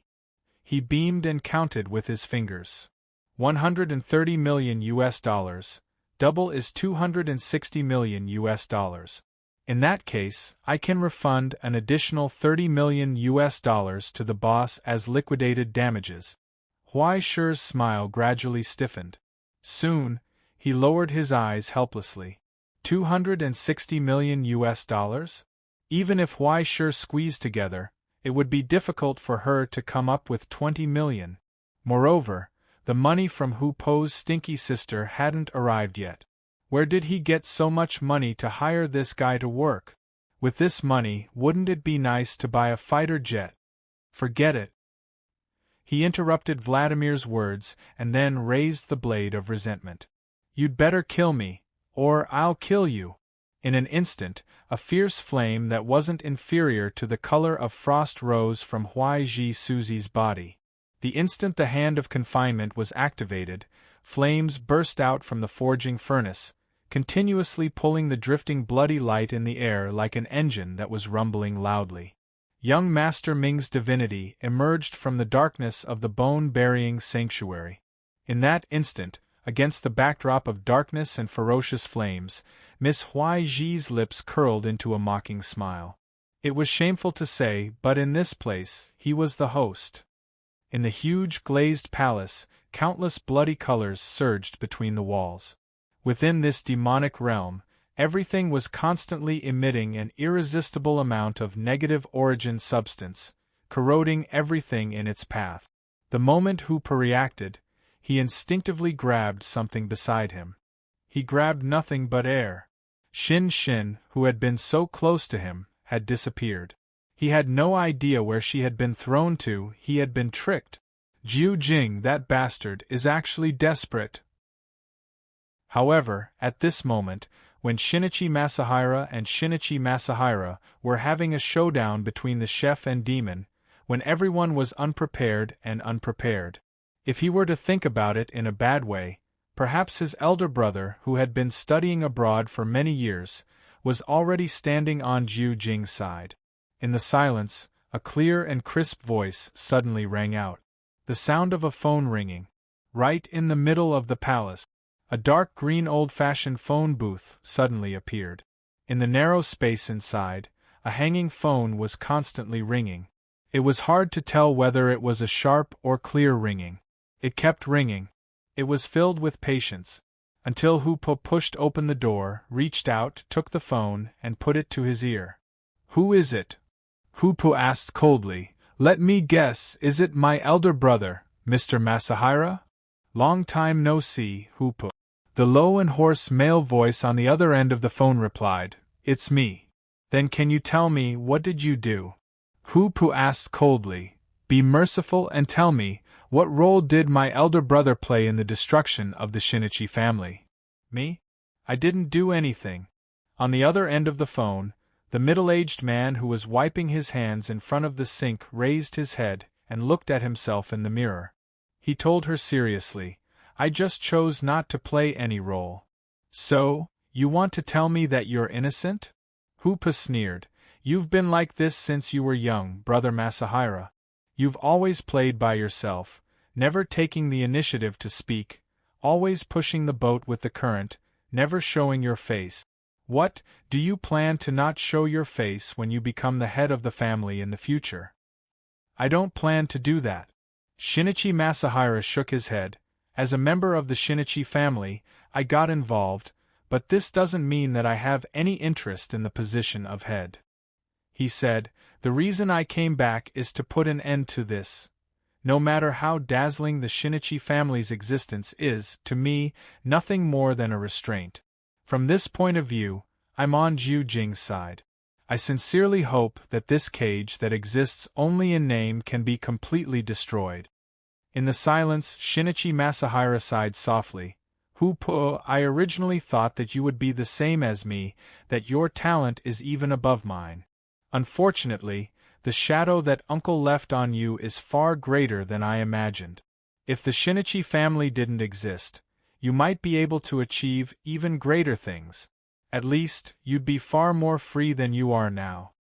There's nothing in this world that's closer to a lie than freedom. Brother, you should save it. Hoopa sneered in response. If that's what you plan to do, what happens next will have nothing to do with the Shinichi family. Although it's a bit heartless, I hope so. After leaving the family, my life has been smooth and stable. Hoopo, not every fish wants to live in the ocean of other people's imaginations. Shinichi Masahira regretfully said goodbye. From today onwards, the Shinichi family has nothing to do with me. I'm Sergei Satomi. That's all. If there's any other purpose besides this, it's that I hope you can also obtain your freedom. Before hanging up, he said sincerely, even if you don't care about this, this is the last bit of blessings from your former elder brother. He said, Goodbye, Hoopa. No, it's goodbye forever. Hoopa coldly corrected him. You can run away like this, coward. Congratulations, you're free. The communication was cut off. The middle-aged man in front of the mirror turned off the faucet and straightened his tie. He turned around and walked out of the bathroom, heading towards the conference room. The secretary looked up and was slightly surprised when he saw how calm he was. What's wrong? He asked, puzzled. I can't put my finger on it, but it feels different. The secretary asked curiously, Did something good happen, Mr. Sergei? Yes, it feels like I've been reborn. The man named Sergei chuckled softly and looked up at the official from the Ministry of Economy, Trade and Industry. Speaking of which, I have a new proposal for the import of crude oil from Ingzhou in the second half of the year. The conference continued, but it had nothing to do with Shinichi Masahira. This was a story that belonged to Sergei. After hanging up, the glazed palace returned to a deathly silence. Apart from the cries of pain and moans of bliss in the distance, there was no other sound. The phone booth slowly turned into a phantom and disappeared. When the interference from Shinichi Masahira disappeared, the all-pervasive bloody light filled the air and headed towards Hoopa. The surging eight evils slowly penetrated his bones. Then, it crashed into an invisible barrier and disappeared without a trace. Only the ancient mirror in his arms gave off a faint sense of warmth. Hoopa didn't need to take it out to know that it was a bronze mirror that was made from an ancient fragment and was glowing faintly. It was constantly extracting the evil thoughts that invaded her soul and maintaining her consciousness. This was the parting gift that Mystic Bird had given her. There was an ancient mirror in Epang Palace, the gall bladder, which could reflect diseases of the five viscera. If a woman had evil thoughts, she could be seen in the mirror, and the Qin Emperor would kill her. The mirror was a mirror that constantly reflected her consciousness, allowing her to maintain the most basic level of calmness and tranquility. Otherwise, she would have long since fallen into madness. However, to give her such a gift before parting, that old man Mystic Bird was unexpectedly wicked. On the afternoon of the day she walked into Mystic Bird's office, the old man who was in a hurry to go home and watch television with his great-grandson gave her two options. There's a saying that if a foreigner enters Dongxia, then Dongxia will. To be honest, the Social Security Bureau doesn't care about your past identity. You can stay, this isn't a job that was specially assigned to you. However, no matter where you are, if you want to have a place that you can call home, you should first feel peace. Therefore, Hoopa, wherever you can find your peace, you should go. The old man who was eating melon seeds under the setting sun calmly told her, I won't force your decision. The next day, after receiving Hoopa's reply, he wasn't surprised at all. Instead, he gave this thing to her. The sacred mark of Prajna is the crystallization of the evil path. It nibbles away at resentment. If you can't control your resentment, then it will devour you. You have hatred in your heart, even if you don't actively hate anything.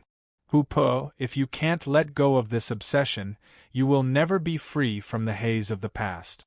So, Shinichi Amber, are you really ready? Hate?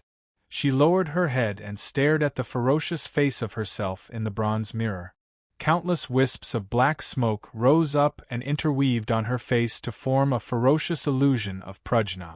She couldn't see the young girl's beautiful face anymore. Perhaps that was the real her. She had long been devoured by prajna's hatred. After so many years, she hadn't made any progress.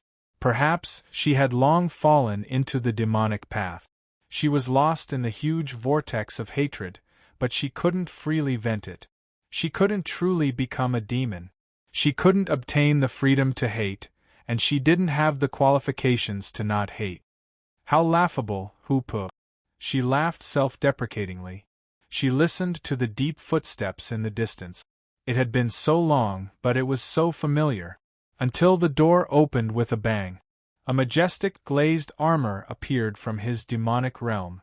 Behind the ferocious mask, there was only a wisp of bloody fire burning fiercely. The remnant soul of the past that was immersed in the evil thoughts roared in pain. Chi-Chi. This was the reunion of the father and daughter after 8 years. But before she drew her sword, what should she say? In silence, the young girl's eyes drooped. Chi-Chi, ai Fu-Chi, I'm back, father. I haven't seen you for so long. How have you been? What responded to her was a roar, and roar filled with chaos. There were no more words left, and there was no intention to talk. There was no warm greeting of welcome back, only bone-piercing killing intent. The ferocious armor drew its sword. The Vajra sword that was burning with blood was raised and aimed at her face. Slash. Chi. Chapter 676. In a trance, he smelled the smell of the floor and the smell of sweat. His mouth was full of the smell of rust, and the stinging blood filled his lungs, making it difficult for him to breathe. Are you going to fall just like that? The old voice angrily rebuked, and the angry wooden sword slashed down, mercilessly smashing into his face. Too disgraceful, Sasaki. Stand up. He tried hard to raise his hand and support his body, but soon he fell to the ground again. His vision turned dark. I'm sorry. He held his head and begged for mercy in a low voice. Please let me rest for a while, just a while. Then get out of here. A merciless kick landed on his body. The floor seemed to roll up and hit him. The world was spinning and turbulent. The expressionless old face gradually blurred. The old man lowered his head and looked down at him without any mercy. Listen to me, Sasaki. Ever since the dojo was founded, among the students I've seen, your talent, aptitude, and ability are the worst. This is not an incentive, but a fact. The old man looked down at his face coldly and said word by word, You are rotten wood, you have to learn to give up, understand? In the silence, there was only the sound of panting and struggling. The young man with a bruised nose and swollen face struggled to support his body. He raised his hand and grabbed the old man's trouser leg. Teacher, please teach me. He crawled on the ground and sat down under the deformed soil. He kowtowed humbly and begged, Please teach me. I have a favor that I have to repay and something that I have to do. Even though he was delirious, he still struggled in vain. Please be merciful, please. In the long silence, the old man looked down at the humble young man indifferently. After a long time, he slowly raised his foot and shook off the hand that was pulling his trouser leg, cruelly kicking him away. Since you can't give up swordsmanship, learn to give up your life, idiot. The wooden sword slashed down and pierced the floor in front of him. The old man ordered for the last time, Stand up now. The old voice was mixed with an angry roar, exploding in his ears. How long are you going to sleep, bastard? His vision went black. Sasaki woke up from his dream and felt a sharp pain in his face, as if someone had punched him hard. Finally, He woke up from the painful dream created by the large amount of tranquilizers and opened his eyes. Then, he saw the Zwoto market in front of him. He stood rooted to the ground. The blind swordsman covered in blood had already broken into the cage. He stood in front of his bed and raised his hand to help him break the shackles and the infusion tube. What was even more shocking was Zatoichi's current appearance. "What's wrong with you?"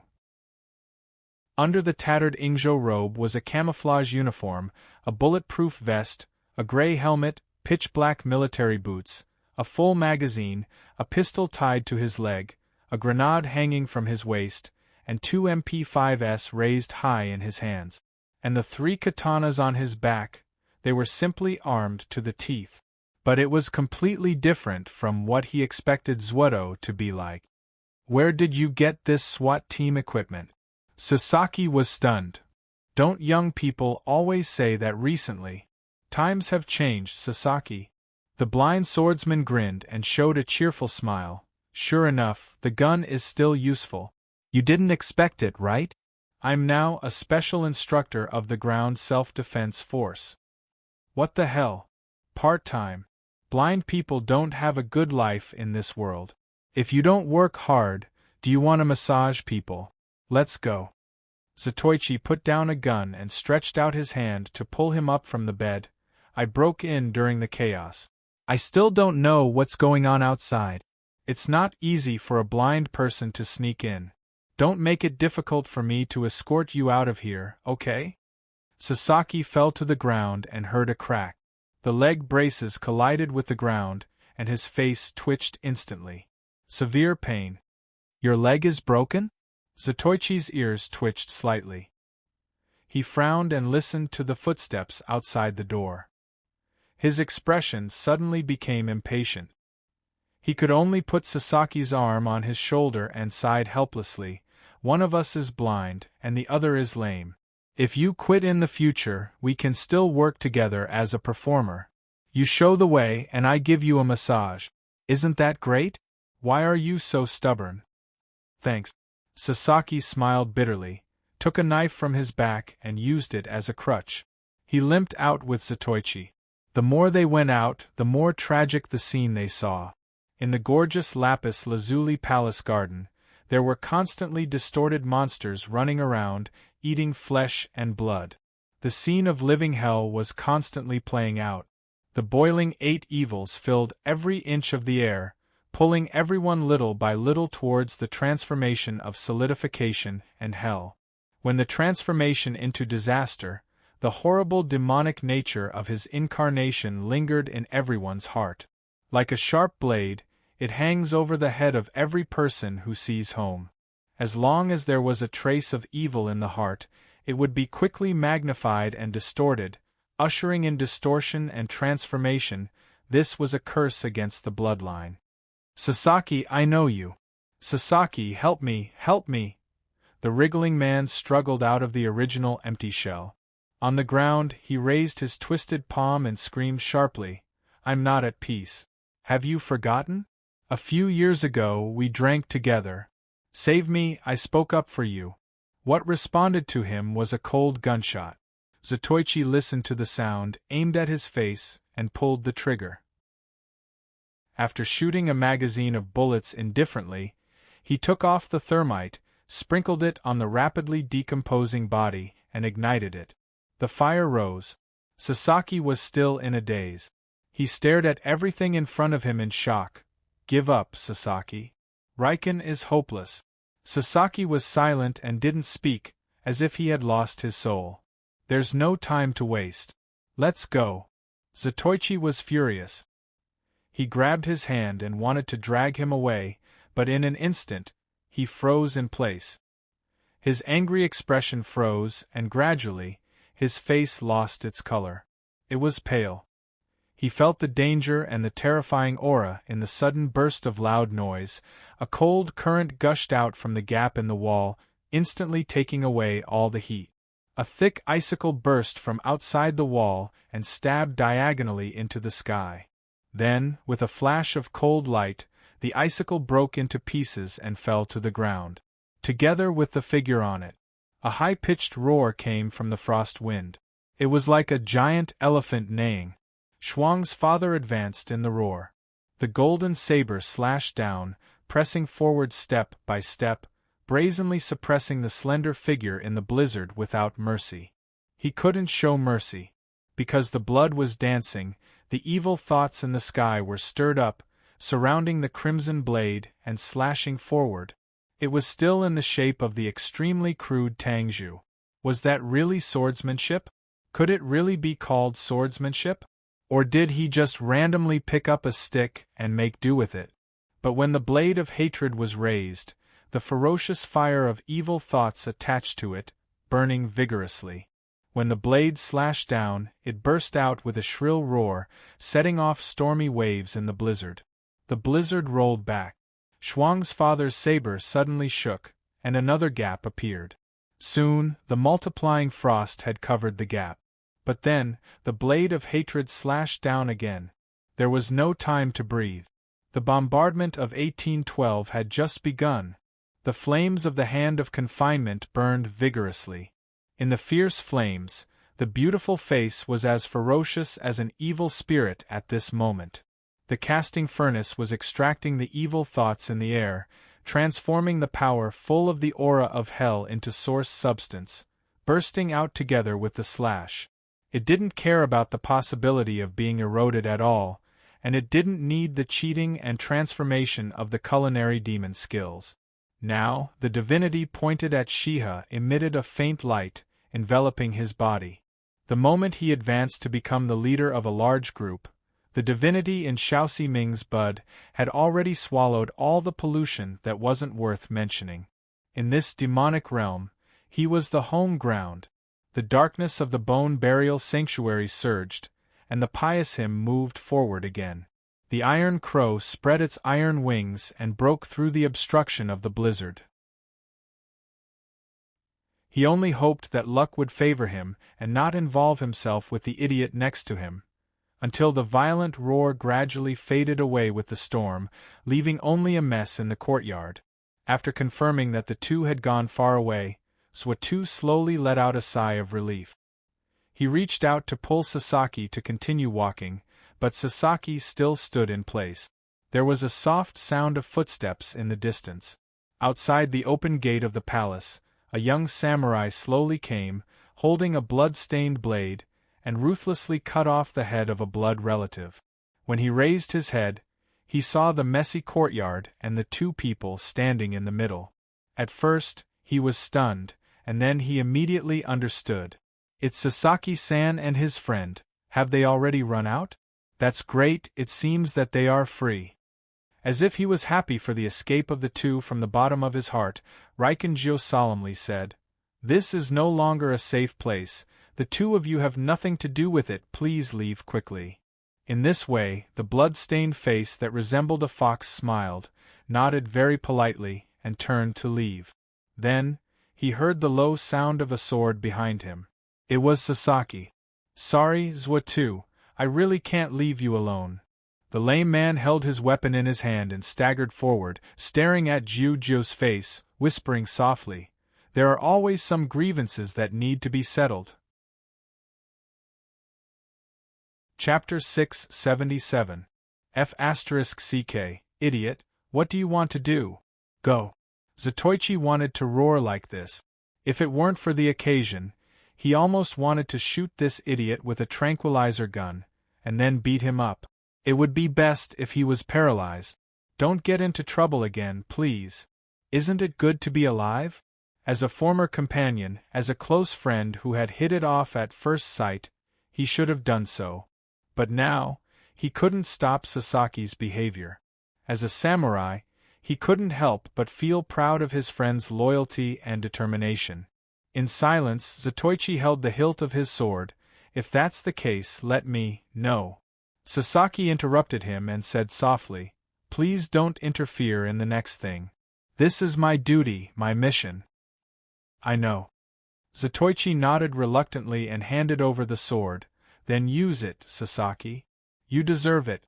Only this, don't refuse." It was the sword of the blind swordsman, Zatoichi, and was known as the famous sword that existed with the heroic spirit of Ingzhou. The moment it fell into Sasaki's hand, the long sword called Pure Blade buzzed and trembled, bursting out a low cry, as if it was cheering. Now was the time to practice the chivalrous way and settle the grudges. Jiu Jing's expression was still calm, staring at the pair of eyes full of murderous intent, and nodded respectfully and politely. "Long time no see, Sasaki-san, it's really long time no see. Didn't we just meet, Jiu Jing?" Sasaki stepped forward with his broken leg, stood 10 steps away from him, and asked softly, "Why are you so hypocritical? Now, there's no need to call me sir, right? You used to be my first teacher of swordsmanship. It's not too much to call you sir." The young samurai narrowed his eyes and suddenly laughed. "You used to be a samurai loyal to the Rigian clan, right? Do you have any reason to fight me? Because your stench can't be hidden anymore, you murderer." Sasaki slowly pulled out his sword and calmly told him, "If I don't kill you here and let you destroy the Rigian clan, I will regret it for the rest of my life." "What's wrong with that? Even a loyal man like Mr. Sasaki would exile his family in order to survive. Isn't it good to be destroyed like this?" Jiujing shrugs her shoulders and looks around at the hideous scene of the Rikkin clan, the hideous face of the Rikkin clan hidden in the darkness. "It's better to just destroy this kind of place that only hides filth." "Mr. Sasaki, haven't you thought about it? Ever since I was exiled, there hasn't been a day that I haven't thought about it." Sasaki calmly replied, "As a samurai, I'm ashamed to have such resentment against my former master, but I can't restrain such thoughts and feelings. But even so, I can't forget the kindness that the old master once bestowed upon me. If you want to destroy all of this, please step over my dead body. My life was given to me by the Rikkin clan, so let me repay you with this life." In the silence, Li Jiu saw Jiu Jing's smile gradually turn gloomy, leaving only coldness. "You are no longer the samurai of the Rikkin family, Sasaki Kimasa. It doesn't matter. When you became a murderer, didn't you also give up the glory of the Rikkin clan?" Sasaki nodded and replied in agreement, "I think it's good, very good. Now, it's just a duel between two nameless Ronins. No matter who wins or loses, it's just a fight between two wild dogs. It doesn't hurt the reputation of the Rikkin clan." Just like that, she raised the blade and pointed it at his face. Until the end, Sasaki felt lucky and proud for this. He said, "Please draw your sword, Rikkin clan." At that moment, Jiujing closed her eyes in disappointment. When she raised her eyes again, the calmness and smile that she used to hide in the past were gone, leaving only the darkness and coldness of death. The last disguise was removed, and the face of a vicious beast was revealed here. The blood-stained blade was raised. Across the melted frost and dried blood on the ground, the biting cold murderous intent rose. There was no need to use any words to express or describe it. The moment he made up his mind, there was only one result. Between the murderer and Ronin Sasaki, only one of them would be able to leave this place alive. Other than that, there was no other possibility. The air froze between the cold light of the blade. It was as if the needle of time had stopped. The world was silent, and even the sound of breathing was quickly fading away. Those dazzling phantoms, thirsty moans and tense wails, the strange fragrance that made people lose their souls, and the heart-wrenching stench had all disappeared. The pure killing intent shattered all these insignificant things. All that was left was each other in the eyes and the sword in the hands. It was obviously short, less than a moment, but in the senses, it seemed to be endless, turning into a terrible suffering like hell. Until the blazing light burst out. There was a violent thunder roaring from the sky, tearing the membrane of his body. It wildly stretched its body, and spread into the blazing lightning that reached the sky and the earth. It fell from the sky. The roar that overlapped suddenly burst out, mixing with the loud sound of thunder. The samurai drew his sword. Across a long distance, the fierce confrontation ended in an instant. The evil spirit and the samurai had already crossed each other. Only blood spurted out from Sasaki's chest.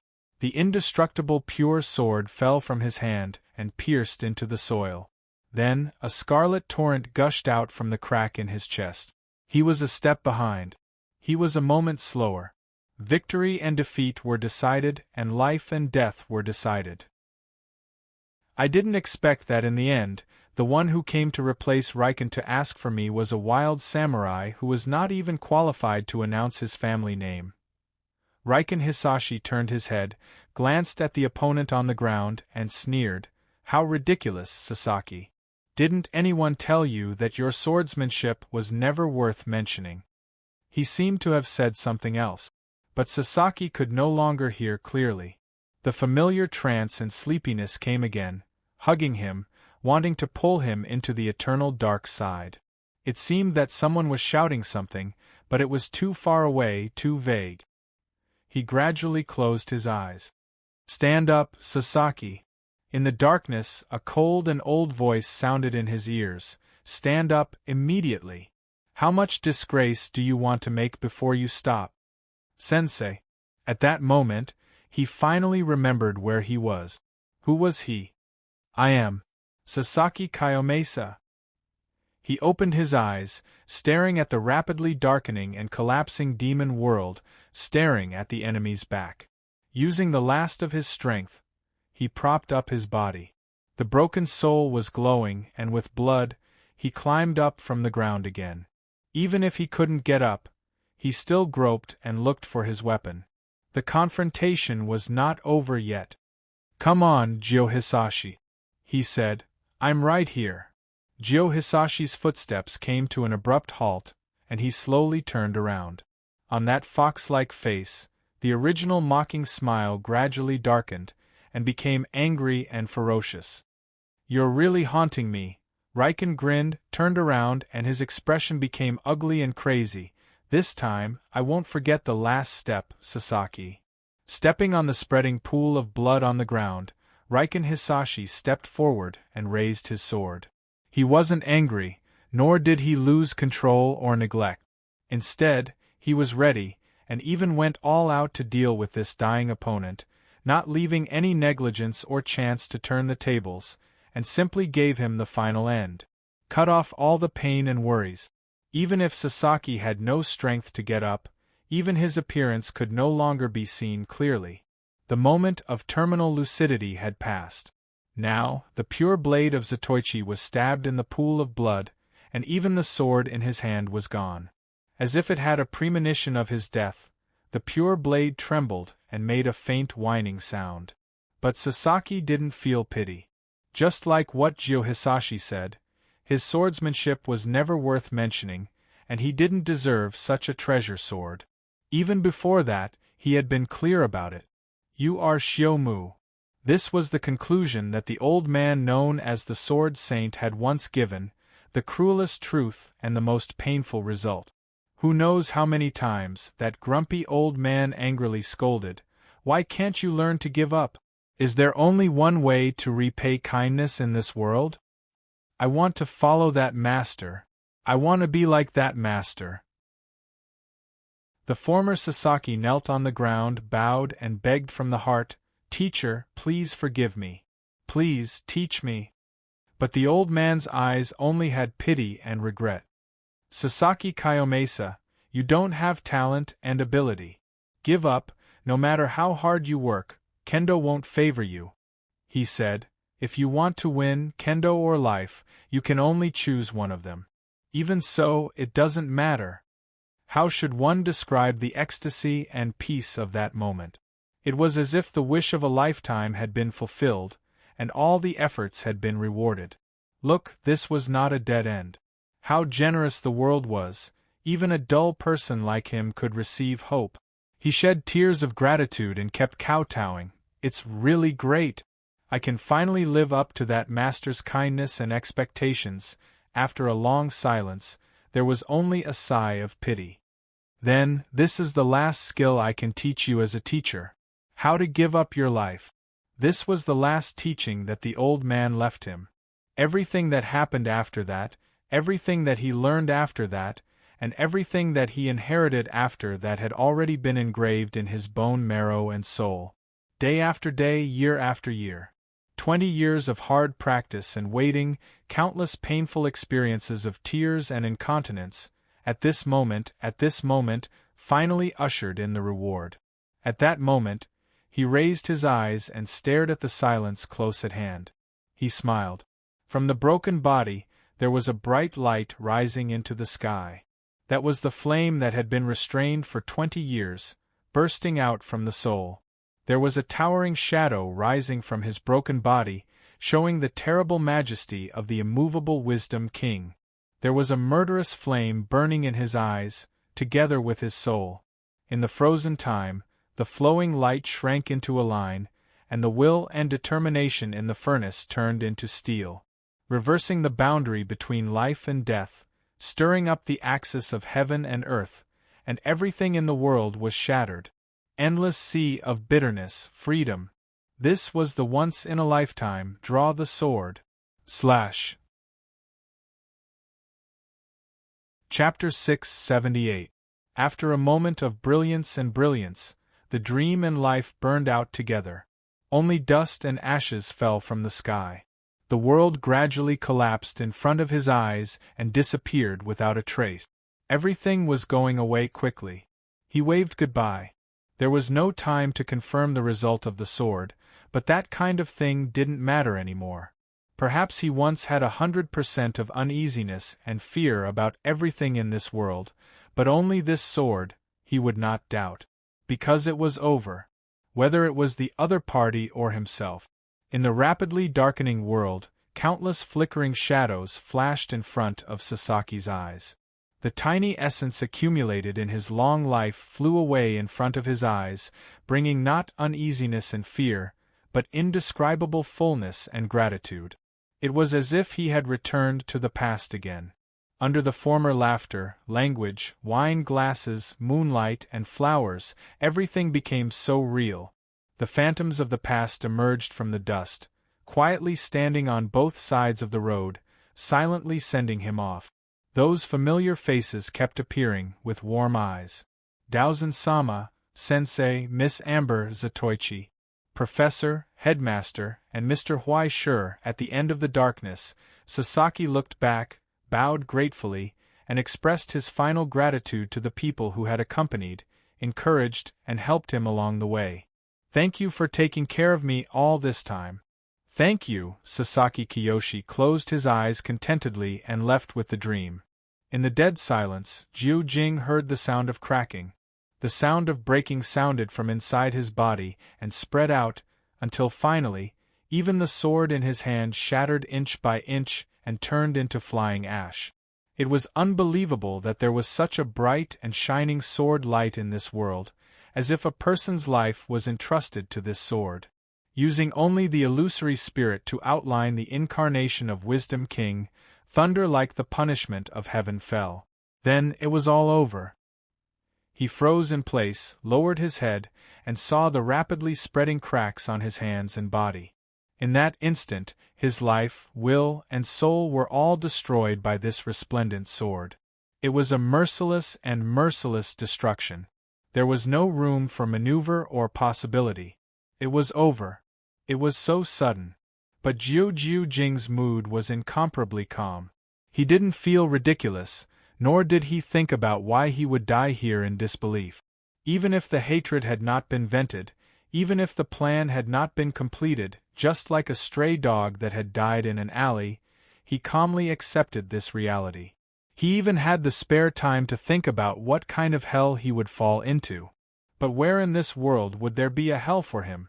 After a person died, the origin substance would dissipate and the clear origin substance would rise, washing away the painful memories and returning them to the vast silver sea.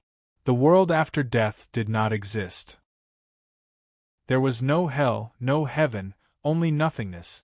Death was ugly, just like him. He deserved such an ending. In the trance brought about by the dissipation, he heard a voice from the past. Those were the words he had heard when he held the sword for the first time. "You must be Jiu Jing?" The unshaven young samurai squatted down, and looked at the child in front of him. "Nice to meet you. I'm your swordsmanship teacher. Just call me Sasaki." He tried his best to smile kindly, but the way he bared his teeth made him look like a monkey. It was so funny. "Don't be afraid," he said. "Swordsmanship is actually very interesting." "Really?" The child looked up at the adult in front of him, half believing and half doubting. "I heard my father say that swordsmanship is very difficult and very dangerous. Although it is a little dangerous, it doesn't matter." The somewhat unruly man held the wooden sword and waved it twice. He looked back, as if he was showing off some treasure. "Do you see it? It's not difficult at all. Swordsmanship is very mysterious. It can hear you speak. As long as you make a wish and persevere, you will definitely be able to achieve it." The samurai put his hands on his waist and suddenly asked, "Jiu Jing-kun, do you have any dreams?" "I don't know." "Don't you want to be a scientist and an astronaut?" "How rare." "Then, what about the job you want to do?" The child shook his head. "I can't think of anything." "Then, what about the things you must accomplish?" The teacher bent down and asked seriously, "That kind of thing, there must be, right? Everyone should have thought about it." Jiu Jing was stunned and at a loss for a long time. Finally, he gathered his courage. "I want to protect everyone. Is such a thing a dream? Father, brother, Long Jijie who is always bullied, Flying Bird who loves to cry, Maki and Mieko who love to play the most, and Miss Hoopa." He didn't want to be invincible, nor did he want to become a powerful person. He just wanted to protect them and let them no longer be afraid. He wanted to let the lonely princess no longer worry and smile. He wanted to let them obtain happiness.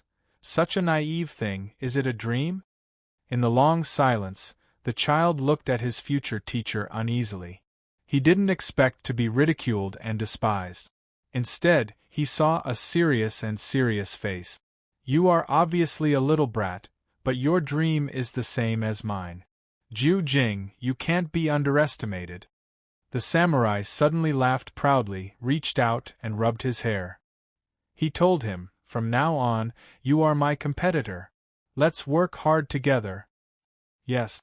The child nodded vigorously. Something was sparkling in his widened eyes. Just like that, in the morning light, he held his teacher's hand and walked away step by step, disappearing. Only the lonely murderous demon was left in place, staring at them in a daze. After a long time, he smiled bitterly and lowered his eyes. "Really stupid." In the silence, Jiu Jing fell on his back and there was no more sound. Welcoming death. Outside the mountain, the old ape Jukawa, who was drinking, didn't speak again. It was as if he was still reminiscing that moment of sword light that was as solemn as a Buddha. After a long time, he raised his head and drank all the wine in the gourd in one gulp. Finally, he looked at the smile on the corner of the dead's mouth, sighed and turned to leave. He didn't look back. Above the clouds, Hattori was still looking down. He smelled the residual burnt smell left behind by the thunder in the air, and his brows slowly furrowed. After the news of Ashikaga's death was leaked, Looming Hall couldn't wait any longer. Otherwise, he wouldn't have thrown out the trump card in such a hurry. That bolt of lightning that fell from the sky just now wasn't some natural phenomenon. On the contrary, there was only one person who would openly transform into lightning in such a domineering and unrestrained manner, passing through the reality and ignoring the prohibition to attack the Riken clan. Within the double walls of wind and thunder, the fourth level ascendant who held the two great divine miracles, Kanda Kaganori. He had the two divine miracles of the heaven-shaking drum and the sorrowful hammer in his hands. He was known to be able to destroy an entire border with his strength alone, and had created an illustrious reputation in the infernal realm, the god of thunder. Through the secret method, he transformed his entire body into a thunderbolt. After breaking through the membrane of the free-form incarnation, he broke into Li Jian's home. Perhaps he couldn't wait to kill people to silence them and create evidence for the next step of dividing up the spoils of war.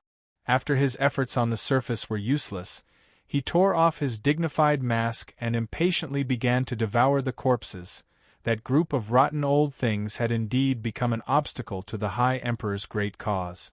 Just as he was thinking, a firefly flew through the air and landed in his hand. It was an order from the throne. But when the fragmented firefly spread out, the order inside wasn't for him to secretly take action. Instead, it was for him to continue watching with folded arms. It was hard to understand this logic, but he had no choice but to obey. Then, when he lowered his eyes again, he discovered that the originally tyrannical and insolent lightning that descended from the sky had already disappeared. It was completely silent, as if it didn't exist at all. He couldn't even sense any aura that belonged to Kanda Kaganori. Hattori was stunned. Just what had happened? Beneath his feet, the multicolored paranirvana emitted a strange halo. Like a sinister smile, it silently devoured all the intruders. It was just a momentary daze. When Kanda came back to his senses, he had already passed through the membrane of paranirvana and entered deep into the demon realm. But there was only darkness in front of him. There was no sky above him, no earth below him. His surroundings were endless. Only the pitch-black liquid beneath his feet was squirming, converging into a boundless sea. Just where was this? Amidst the dissipating lightning, the traces of the heaven-shaking drum and the sorrowful mallet appeared. Finally, the traces of lightning interweaved to reveal Kanda's face as he looked around. Even with his magnetic field vision, it was difficult to see his true appearance in the darkness. It was as if he had entered a world that had already been destroyed. Apart from the stinky sea beneath his feet, there was nothing else. No, this wasn't even the demon realm anymore. This wasn't the effect of the Yatsufus's divine marks. Regardless of whether it was the paradise of King's Way or Paranirvana, he had personally experienced those domains before. He had even fought with the Riken clan's leader. Such a desolate and strange scene was definitely not created by the 8 virtues or 8 evils. The sorrowful mallet smashed down. The heaven-shaking drum rumbled, creating a mighty echo. A terrifying shockwave comparable to a missile strike spread out together with the blazing lightning, lashing out at this deathly silent and empty world without any warning. But there was nothing for him to destroy here. Only the viscous sea of darkness beneath his feet was squirming. A crack was torn open, and countless tiny teeth floated in the sea, slowly closing up. Water was impermanent. Kamita was stunned for a moment, but soon after, he struck the drum again. Lightning whistled out, sweeping out. Firepower that was enough to destroy an entire building spread out in all directions. Immediately after, he turned into a pillar of lightning again, flying through this endless world of darkness with a terrifying speed approaching the speed of light. But no matter how long he flew, he was unable to see the edge of it. Instead, the silent sea of darkness beneath his feet began to squirm, as if it was slowly recovering, ripples spreading out. The air became more and more stuffy.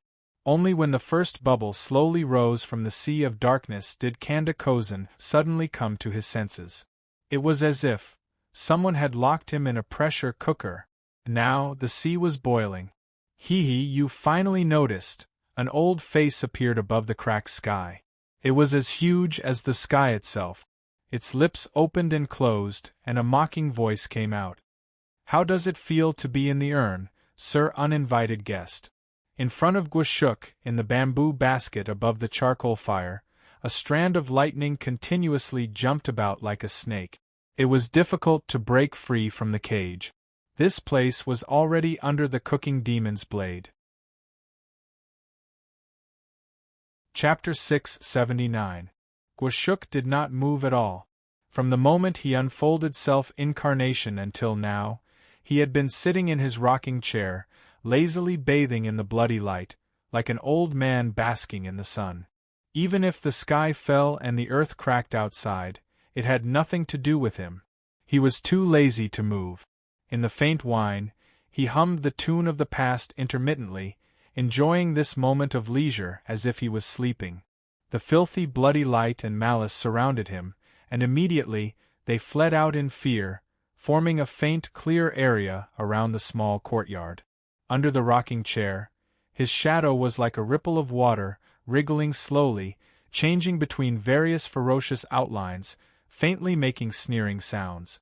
Compared to the malice and disaster entangling in his body, the so-called self-incarnation was not worth mentioning. At best, today's haze was just a little too big. How should he put it? It was quite exciting. In this slow rocking, he recalled the scene before he set off. The old customer who came to his door after a long time, an old acquaintance. Go to Ingzhou? At that time, Guashuk was carelessly cooking his pickled vegetables. The cooking demon competition? Forget it, I'm old, my body is stiff, I don't want to move. When you're too quiet, you should think about moving. It's not bad to move your legs occasionally. Xian Niao occupied his rocking chair, holding a bowl of white fungus porridge in his hand from the refrigerator. After entering the door, he did not stop talking. There should be some new things there, maybe there will be a surprise, you shouldn't feel bored. Are you sure? Guashuk raised his eyes, somewhat moved. He was not afraid that Xian Niao would trick him. They had known each other for so many years, they had dealt with each other a lot, they knew each other very well.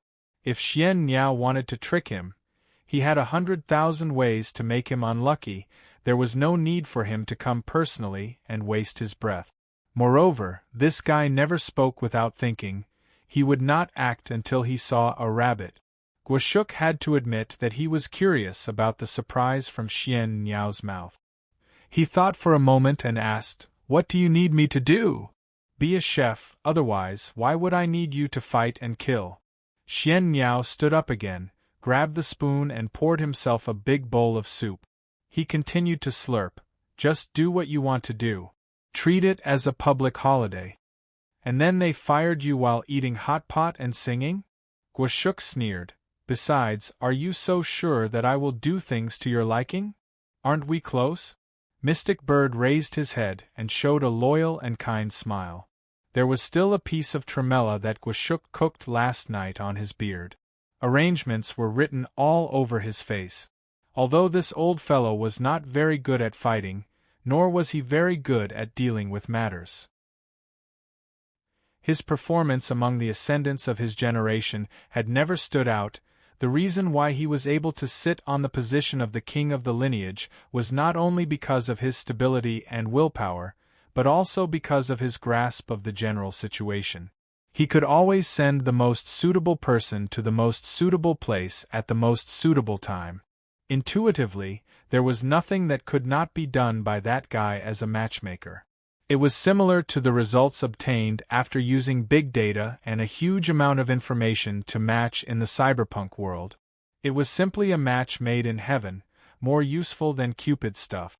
With this ability, he did not even have to bring money with him when he went to the wedding banquet. When he left, he could even bring a few red envelopes to thank the matchmaker. And every time, he had to bring back 2 pig heads from Guashuk for free. He took advantage of the situation more than anyone else, but he still had to be thanked. Routines could be copied and operations could be learned, but the ability and vision of operations could not be learned by others at all. Guashuk shook his head and sneered. "I always feel that you came to me for no good reason. Maybe these 2 pieces of old bacon will be thrown into the pit for you. I heard that the last time Kwafu went out to deliver a package for you, he was pressed to the ground and beaten by Tyr. He caused the trouble himself. What does it have to do with me?" Mystic Bird widened his eyes innocently. "He can't blame me for spitting everywhere. That depends on who sent him to spit." Guashuk had a look of disdain on his face that said, "I know you well. They were all old foxes for 1,000 years. Why are you acting like a strange story? Don't worry, don't worry. This time, you will definitely be very successful." Mystic Bird patted his chest and promised. Guashuk did not doubt this. This kind of thing was like the sky was blue and people would die. As long as Mystic Bird said that you would be successful, you would be successful. Very successful, very successful. Just like when Baizé said that you were lucky, your luck would definitely be very good. As long as you took it slow and steady, you would eventually get what you wanted. But this kind of feeling of working for free made him very uncomfortable. You go to work, I will make money. Guashuk had been taken advantage of by him many times. What was even more infuriating was that Mystic Bird actually picked up the spoon and made another bowl for himself. Don't eat it. I made a pot and you almost finished it. Are you a Mystic Bird or a Mystic Pig? Guashuk was angry. He snatched the spoon and stuffed it back into the refrigerator with the casserole. Get out, get out! You agreed? Mystic Bird smacked his lips and looked around. Did you see pickled mustard just now? Bring some back for me. The children are growing and need nourishment. 10 minutes later, he was driven out by Guashuk, who was flustered and exasperated. In addition to the pickled mustard jar in his hand, he also carried an extra bun of bacon. He returned with a full load. Things were settled at that time. Kwafu went to the abyss to deliver the express, Guashuk went to Ingzhou to be a cook, and Mystic Bird went home to eat pickled mustard. Everyone had a bright future. Now, thunder fell from the sky. Guashuk finally raised his eyes from the rocking chair. There was no vivid white in his dark eyes. He quietly stared at the blazing light falling from the sky. He casually kicked the bamboo basket beside him. The lid of the bamboo basket was suddenly lifted. The darkness swayed and a strange shadow flew out of it, reflecting on the blood-colored glass sky curtain. It was like a large and invisible mouth that casually swallowed the endless lightning into its stomach. Then, it slowly shrank back. Then, the lid of the bamboo basket slowly closed. Please enter the trap. Ingzhou is really a place with good feng shui. Guashuk lowered his head and stared at the trembling bamboo basket. He slowly raised his eyebrows. There are ingredients delivered to my door while lying down? How interesting. Kanda Moriyaru? Who is calling me? Now, when the old face appeared from the shattered sky, Kanda smelled the ominous aura in the air. His mind turned quickly, and he recognized the familiar aura. He couldn't help but widen his eyes.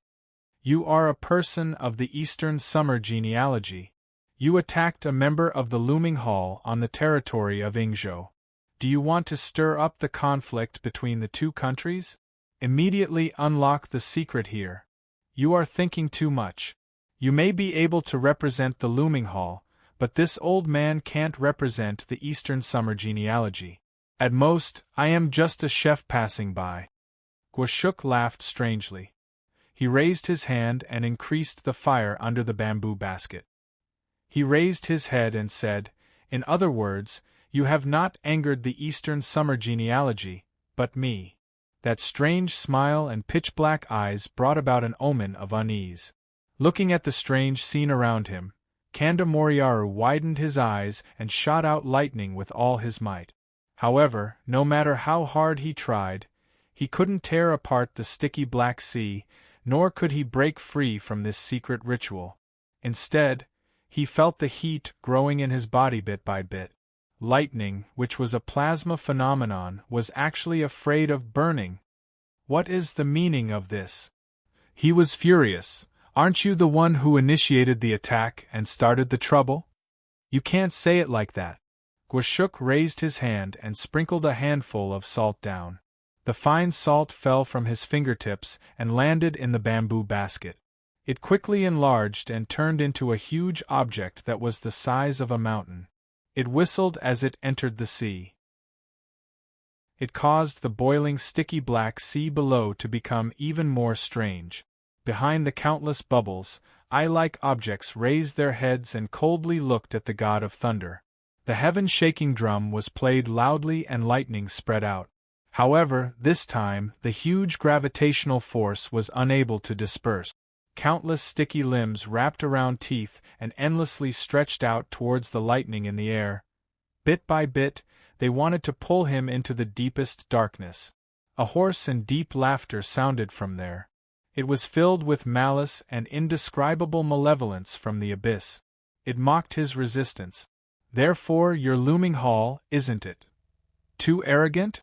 Other than smashing his stove, is there any other way to infuriate a chef? Gwashuk rubbed the garlic in his hand and unhurriedly took off the thin layer of garlic clothing.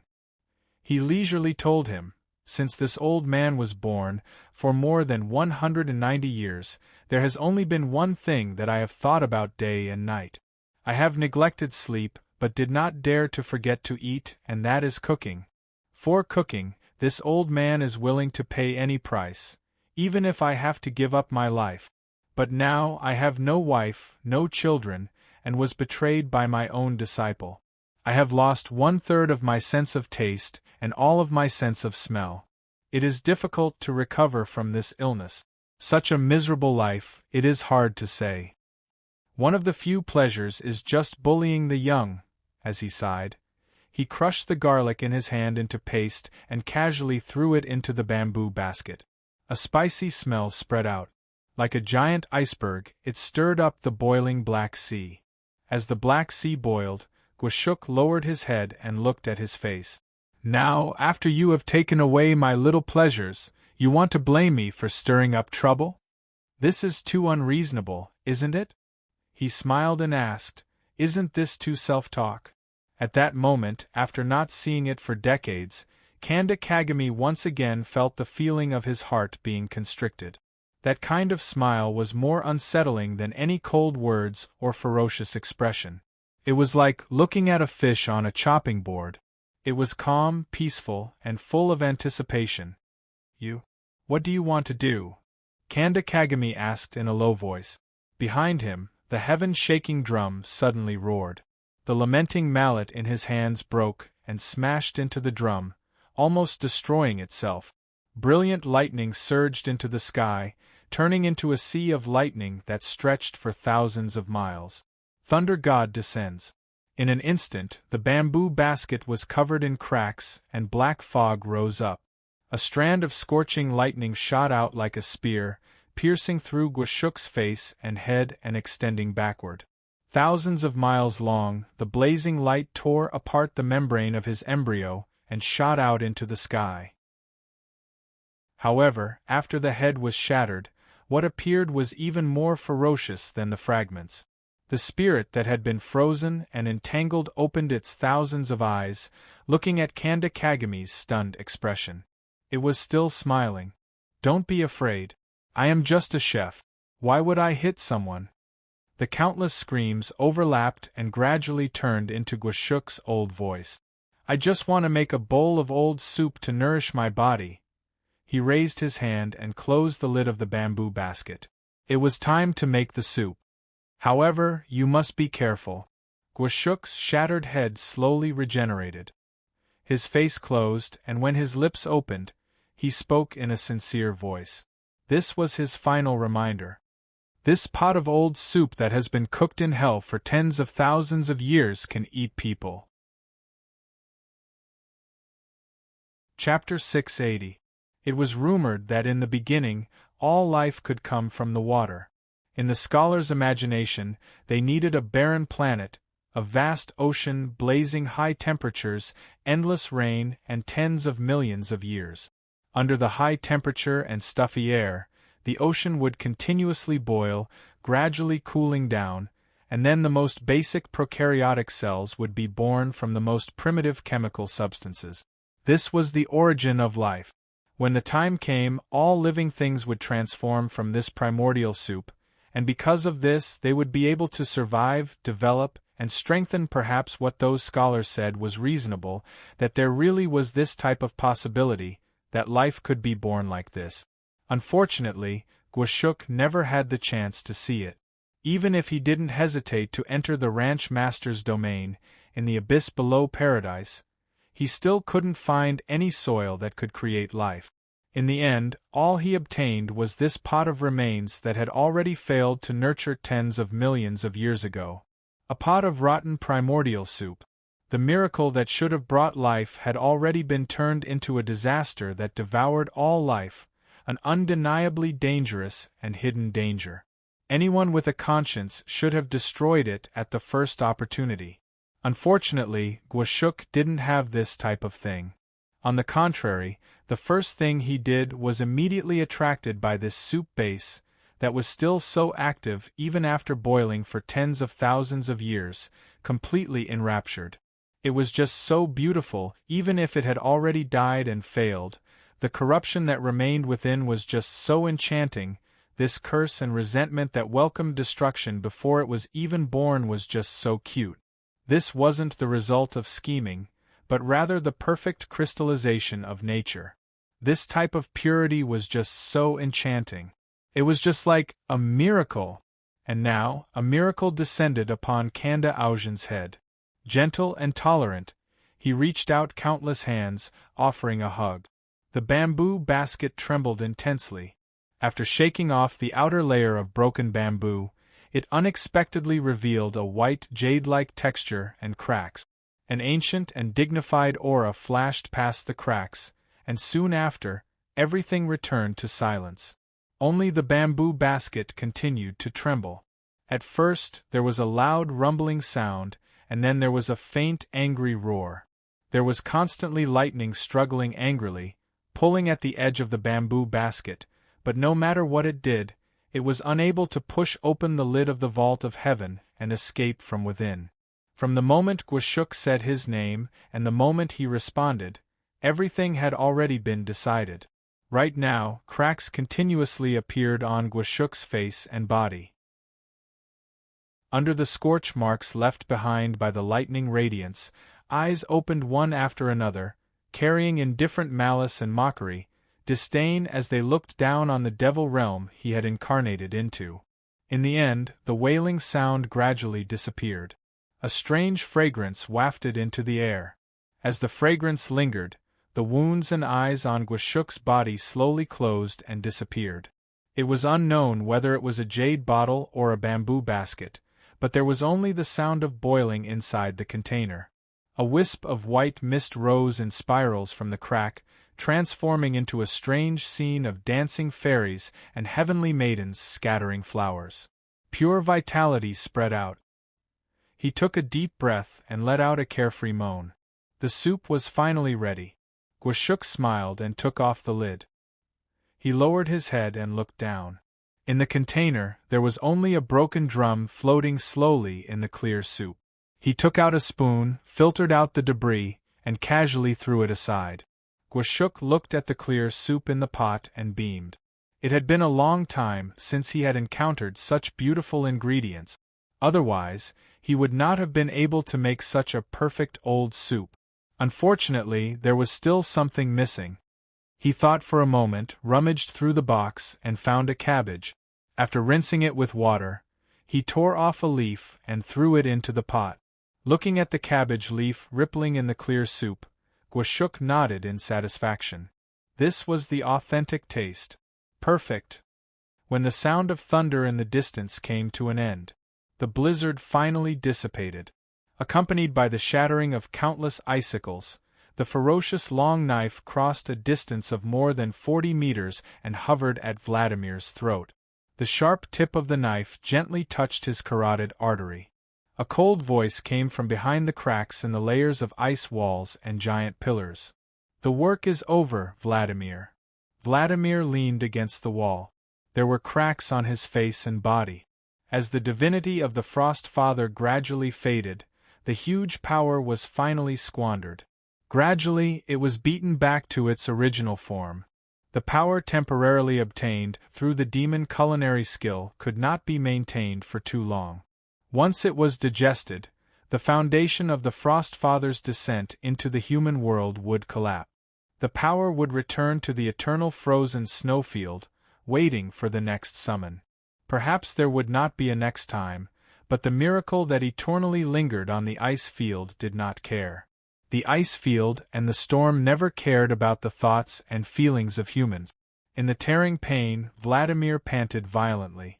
Under the Frost Father's face, his tattooed face faintly appeared. "I can still fight, Miss Huiji."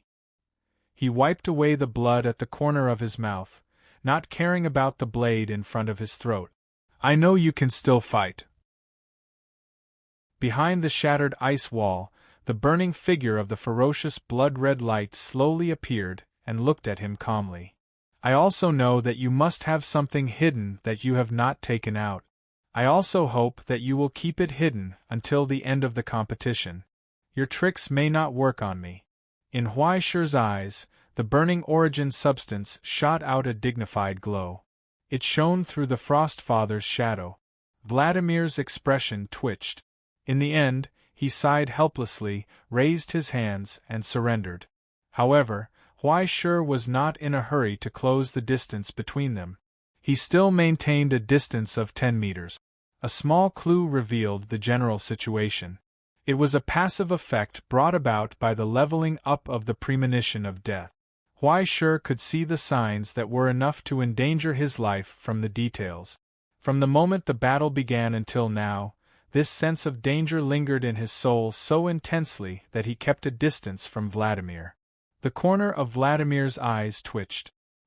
His expression became more and more helpless. Please don't worry, I won't use it. I don't want to kill you. No, please don't misunderstand. Miss Huai smiled politely. I'm just used to keeping a distance from people who want to suck up to me. After all, you guys always think too beautifully. In the silence, Vladimir's expression twitched. He sighed helplessly. He raised his hand, took off the frost crown on his head, and pulled off the pale gem. What is that? Huai Shi asked. The blessing of the ice wasteland. Vladimir shrugged. However, most people call it the exile of the Frost Father. Those who are blessed will always be accompanied by storms and ice and snow, and will be completely pulled into the eternal ice and snow wasteland. The Frost Father's sacred mark was the embodiment of the eternal ice wasteland and storms. Moreover, now that the Frost Father was dead, unless there were other gods to guide them, those who were blessed would sooner or later freeze to death in that non-existent wasteland and turn into ice sculptures. They would merge into one with the eternal despair and silence. It sounds quite interesting. Huai Shi raised his hand, and the blade in his hand turned. He shook the flat blade, blinked his eyes, and smiled. Don't you think that gem is a good match for me? Okay, I understand what you mean. Vladimir rolled his eyes. Like a real bootlicker, he raised the gem and obediently placed it on the blade. Huai Shi didn't pick it up. The blade turned slightly, and the eternally cold gem turned into origin substance and was thrown into the lowest level of the bone burial sanctuary. Hopefully, no unlucky crow would activate it while it was rummaging around. Then, thank you for your gift. Unfortunately, you're a good person. It's impossible for us to be together.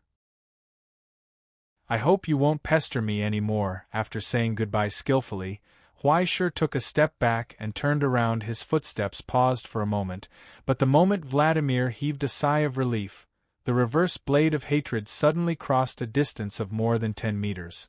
It pierced through his thigh and nailed him to the floor. What are you doing? The thorn-green chef demon let out a miserable growl. He raised his eyes and glared angrily, but saw Huai Shi's expression. This little bit of blood, about 400 cubic centimeters. Just treat it as the interest for wasting time, Mr. Vladimir. Huai Shi nodded and said goodbye. I hope you can have a good rest. I also hope you can pray with me that my client is safe and sound. Otherwise, both you and your boss will have to pay the price for this. He said, I swear. In the gradually melting chill, what emerged was a bone-piercing killing intent. Without looking at Vladimir behind him, Huai Shi turned around and left. Dragging the blade of hatred, he sped in the direction of the crow's cry. Crisis alert. But by the time he arrived, everything was already over. He lowered his head and saw the heavily injured steel crow. And the corpse on the ground. The color of blood gradually spread to his feet.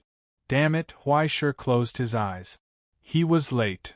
20 minutes ago, after the illusion of the sky and earth spinning descended, everything in front of him became completely different. Zhen, she raised her head in shock and looked around at the glass palace around her, as well as the dense blood light in the air. In her shadow, the steel crow suddenly let out a cry, spread its wings, and rose up to protect her, devouring the blood light that gathered around her. But the malice that spread through the bloodline could not be stopped. The malice that spread in the blood constantly triggered all the evil thoughts. Any moment of loss of control for a moment would lead to distortion and fall into hell. No matter how thin the side bloodline was, it would be infected and corroded by his Avalokitesvara. This was even more malicious than the rancher's sacrificial ritual of Zhen. She subconsciously bent down and vomited in a sorry state. Tears and snot almost flowed out until she was about to vomit bile. She felt as if she had fallen into a cesspool. She had no idea what had happened. It was not until she saw the vaguely arched and slowly crawling worms in the vomit that she retreated in horror and looked around. There were also other people screaming in fear. Right in front of Zhenshi's eyes, the frightened maid suddenly fell to the ground. Her legs twitched violently and twisted into an almost strange angle. Through the skirt, she could vaguely see that the squirming limbs were no longer in a normal shape. Something was rapidly bulging, expanding, and multiplying in a deformed manner. When pairs of hungry eyes looked up and looked at her, she vaguely understood what was going on. Following Miss Huaisher's teachings, at this time, she first had to take a deep breath and try to show a very sincere and serious attitude. Then, she had to maintain her politeness and stand firm. Finally, she had to bow 90 degrees. Sorry for disturbing you. Goodbye. Chapter 681. After retiring from the club for a year, the former head of the track and field department of Daoquan Middle School, Maki Rimi, began to run again. Following Haoki-san's instructions, she didn't hesitate to run for her life when encountering strange situations. Wasn't this usually the case in TV dramas? Although she didn't do much when she was a teammate, she would definitely be 3 times stronger after being corrupted. In this kind of situation, the stun baton was completely useless. Not to mention, the stun baton was completely broken. It was too cumbersome to use it to smash people, so how could she win? The most important thing right now was to contact Haoki-san. But when she took out her cell phone and wanted to contact her, there were only 2 words on it. Outside, there was no cell phone signal at all. Moreover, she had already seriously and sincerely apologized to them according to Haoki-san's instructions, but these people didn't seem to have any intention of understanding at all. Instead, they chased after her even more fiercely. Why? Suddenly, there was a screech in the sky. A strange creature that she didn't know whether it was a bird or an insect flapped its huge bat wings and flew straight at her face. The 2 huge iron birds circling around her suddenly rose up and swept their sharp iron wings across. The crisscrossing iron light instantly disintegrated the ferocious monster. Only blood splashed down and landed on her face. Amidst the stench, she didn't have time to see clearly and tripped on the stairs under her feet. When she got up, she found that she had run into a dead end. She was surrounded by countless strange creatures in the bloody light. Holy! Holy! The iron crows screeched loudly again. A burning red light appeared on their bodies and they swooped down once more. They easily tore apart the monster that pounced on them, then the second one and the third one. But there was no end to those strange creatures. There were more and more of them, and she didn't even know where they came from. Amidst the chaos, a strange flying limb rolled to her feet. She subconsciously looked down and saw the sharp limbs and the traces left on the fingers. It was an expensive watch and a ring inlaid with a huge gem that could only be seen on TV. Maki froze for a moment, then she seemed to finally understand something. She subconsciously covered her mouth and wanted to vomit, but nothing came out. She couldn't help but cry. She had seen that ring before. It was the aunt she had met once during lunch. She was as arrogant as the rich people on the screen. When she looked at a country bumpkin like her with contempt, her finger would press on the expensive ring on her index finger. Her posture was noble and dignified. But now it became like this, all of a sudden. She didn't even know what happened, just suddenly, in a daze, she vaguely understood something. Perhaps she would also meet with the same result. What followed was an intense pain in his bones, a swelling pain in his joints, and a severe blockage in his lungs.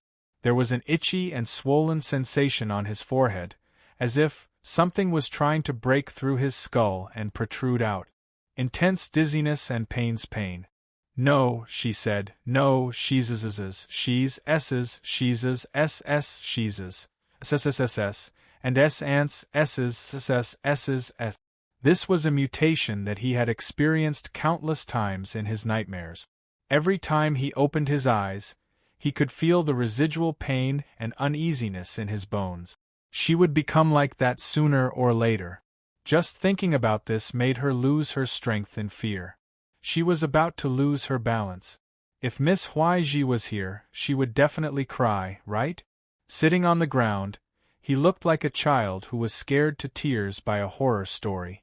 However, other than asking Miss Huiji for help, she didn't know what else to do. Zhenshi. In her daze, she heard a familiar voice roaring, Zhenshi, are you there? Really? The angry figure broke through the wall and suddenly rushed into the monsters, revealing a towering and cold figure. He raised his palm and chopped down. The sleeves of Ingzhou's long robe fluttered like flags. When the sharp hand blade chopped down, the sharp air blade of the sickle weasel spread out, turning into a sharpness comparable to a divine weapon. With a sweep, countless filthy blood spurted out. Zhenshi. Can you hear me, Zhenshi? In the chaos, the middle-aged warrior who was stained with blood raised his head and looked at Zhenshi anxiously. Don't be afraid, I'm here and I'll come to save you soon. Uncle Jiaoshan. Zhenshi froze in place. Jiaoshan roared, clasping his hands together and holding them high as if he was worshipping Buddha. His expression was solemn and dignified. When the closed palm chopped down, it set off violent waves and air waves on the spot. Countless invisible blades slashed out in all directions, instantly plowing a huge gap in the monsters. Immediately afterward, Jiaoshan raised his hands and chopped the monsters into pieces one by one. Like a hero and a god descending from the sky, the man with a resolute face destroyed the people of the former Rygian clan one by one. He was unstoppable and merciless. When the last monster was chopped into meat paste, he turned around, raised his hand, and casually chopped at the iron crow that had just risen in the sky. The sickle weasel's air blade whistled past. Just as she was stunned for a moment, the iron crow fell with heavy injuries, twitching and whining. Before she could react, Jiaoshan had already walked towards her and hugged her tightly. Great, it's great that you're fine. She was stiff in place, feeling his excitement and joy from the bottom of his heart. Uncle Jiaoshan? She looked at the excited man blankly. Are you okay? No, I'm fine, very fine. Jiaoshan realized his gaffe and took a step back. His serious face couldn't hide the substantial peace. He smiled and nodded. You're really not tainted by evil thoughts, Zhenshi. You're the only one in the Rygian clan who should be saved. Come with me quickly. He reached out, grabbed the girl's wrist, and hurriedly took her away. Go? Yes, let's hurry up. Jiaoshan walked in front and killed the monsters that pounced on him one by one. Jiu Jing should have activated Yatsufusa by now. Soon, the out-of-control Paranirvana should purify everything here. There's not much time left for you. Cousin Jiu Jing? Zhenshi was stunned. Wait, Grandpa Inujiang and Zhenshi, they're all dead? Jiaoshan interrupted her words. His voice was flat. Zhenshi couldn't see his face, but she didn't know why, but she felt that, when he said that, his expression must be very scary. But what about the others? She asked. What about the others? Maybe there are survivors. They'll all die. Jiaoshan's footsteps paused for a moment. When he turned back, his expression was so calm that she couldn't believe it. Those flies that compete for power and money around rotten meat have no value to be saved. Then what about Miss Kaisher? Zhen Shi subconsciously asked, what about Miss Kaisher? Jiao Shan didn't say anything and continued to walk forward. But Zhen Shi suddenly struggled, broke free from his hand, and stepped back step by step. Zhen Shi. Jiao Shan turned back, looking confused. There's no time to explain, hurry. Zhen Shi was silent, looking at his face. She asked softly, did you do all this, Uncle Jiao Shan? Jiao Shan didn't say anything, but his cold expression had already explained everything. That gaze was too scary. Zhen Shi didn't dare to look at it anymore. Why? Aren't we all family? She suppressed her uneasiness, gritted her teeth, and asked with a trembling voice, even if it's for money, for power, there's no need to do this. That's why you don't understand, Zhen Shi. Jiao Shan's eyes were filled with pity. Every one of them will do this, only you won't. You're different from them, this is their retribution, not yours. He said, you still have a way out, Zhen Shi. What if I don't want to? Zhen Shi's eyes trembled. She turned back, looking at the crying crow on the ground not far away. Miss Kaisher, she'll die too, right? She's lying to you, Zhen Shi. Jiao Shan's eyes widened, and he roared in a low voice. Are you still attached to the false protection? She's Amber's person. She's only using you as a tool. I didn't come here to be someone's tool. Miss Kaisher also didn't use me as a tool. Zhen Shi interrupted his words. Her uncontrollable tone was like a scream. For so long, although Miss Kaisher never said anything warm and considerate, I know that she stayed to protect me. It's because I want to be the patriarch that she became my representative. I'm the one who dragged her into this.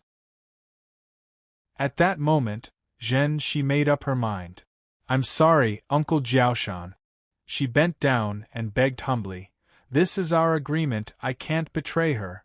A promise is more important than life. Uncle Jiao Shan, isn't this what you taught me? Please don't force me. In the silence, Jiao Shan's expression gradually changed. It wasn't clear whether it was anger, disappointment, or it was a kind of numbing sorrow. As expected, you've changed too, Zhen Shi. He murmured softly, and slowly raised his hand. Unfortunately, if that's the case, I have to, without waiting for him to forcefully take down Zhen Shi. In Zhen Shi's shadow, the third iron crow that had been hiding for a long time suddenly screeched loudly. In order to protect Zhen Shi, the burning wings rose with a compassionate green color, and flew towards Jiao Shan. Ridiculous! Jiao Shan roared. His raised hand chopped down, and instantly swept past the iron wings. His well-tempered hand chopped hard against iron, easily tearing its wings apart, and completely cutting off its lower body. The iron crow whined and landed on the ground. It carried the fragrance of iris flowers.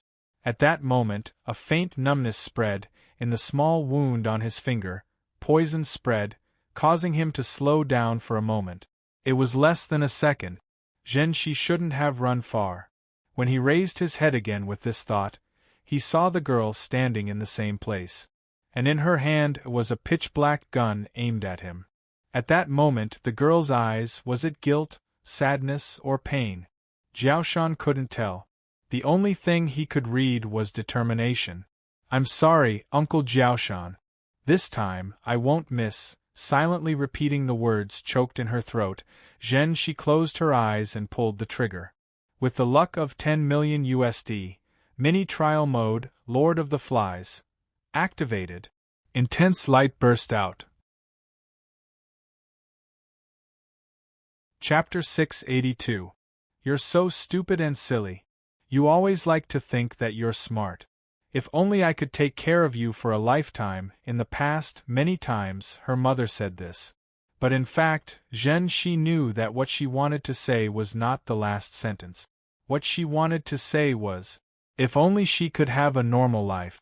Laugh and cry like normal people, walk under the blue sky, don't be afraid of catching a cold after being drenched in the rain, don't worry about falling down when running. Live a life of going with the flow, like everyone else, study, work, get married, have children, retire, and finally die peacefully or uneasily on the bed. Live a healthy life. Unfortunately, such a life was destined to not be with her. From the moment she was born, the world gradually changed. When this excessive physical strength developed to the point that running would cause her skin to crack, she already knew what kind of fate awaited her in the future. She had to make a choice. Make more choices than normal people. The more difficult life was, the more choices one had to make. The poorer one was, the more difficult it was to make a choice, because it was not the so-called choice of two, but the choice to give up one of the two. She gave up the curry pork chop, which was 300 yuan more expensive, and chose the cheap udon. She gave up track and field, which would damage her body, and chose a temporary stable physical state and life. She gave up the dream of a big city, and chose to be a country bumpkin.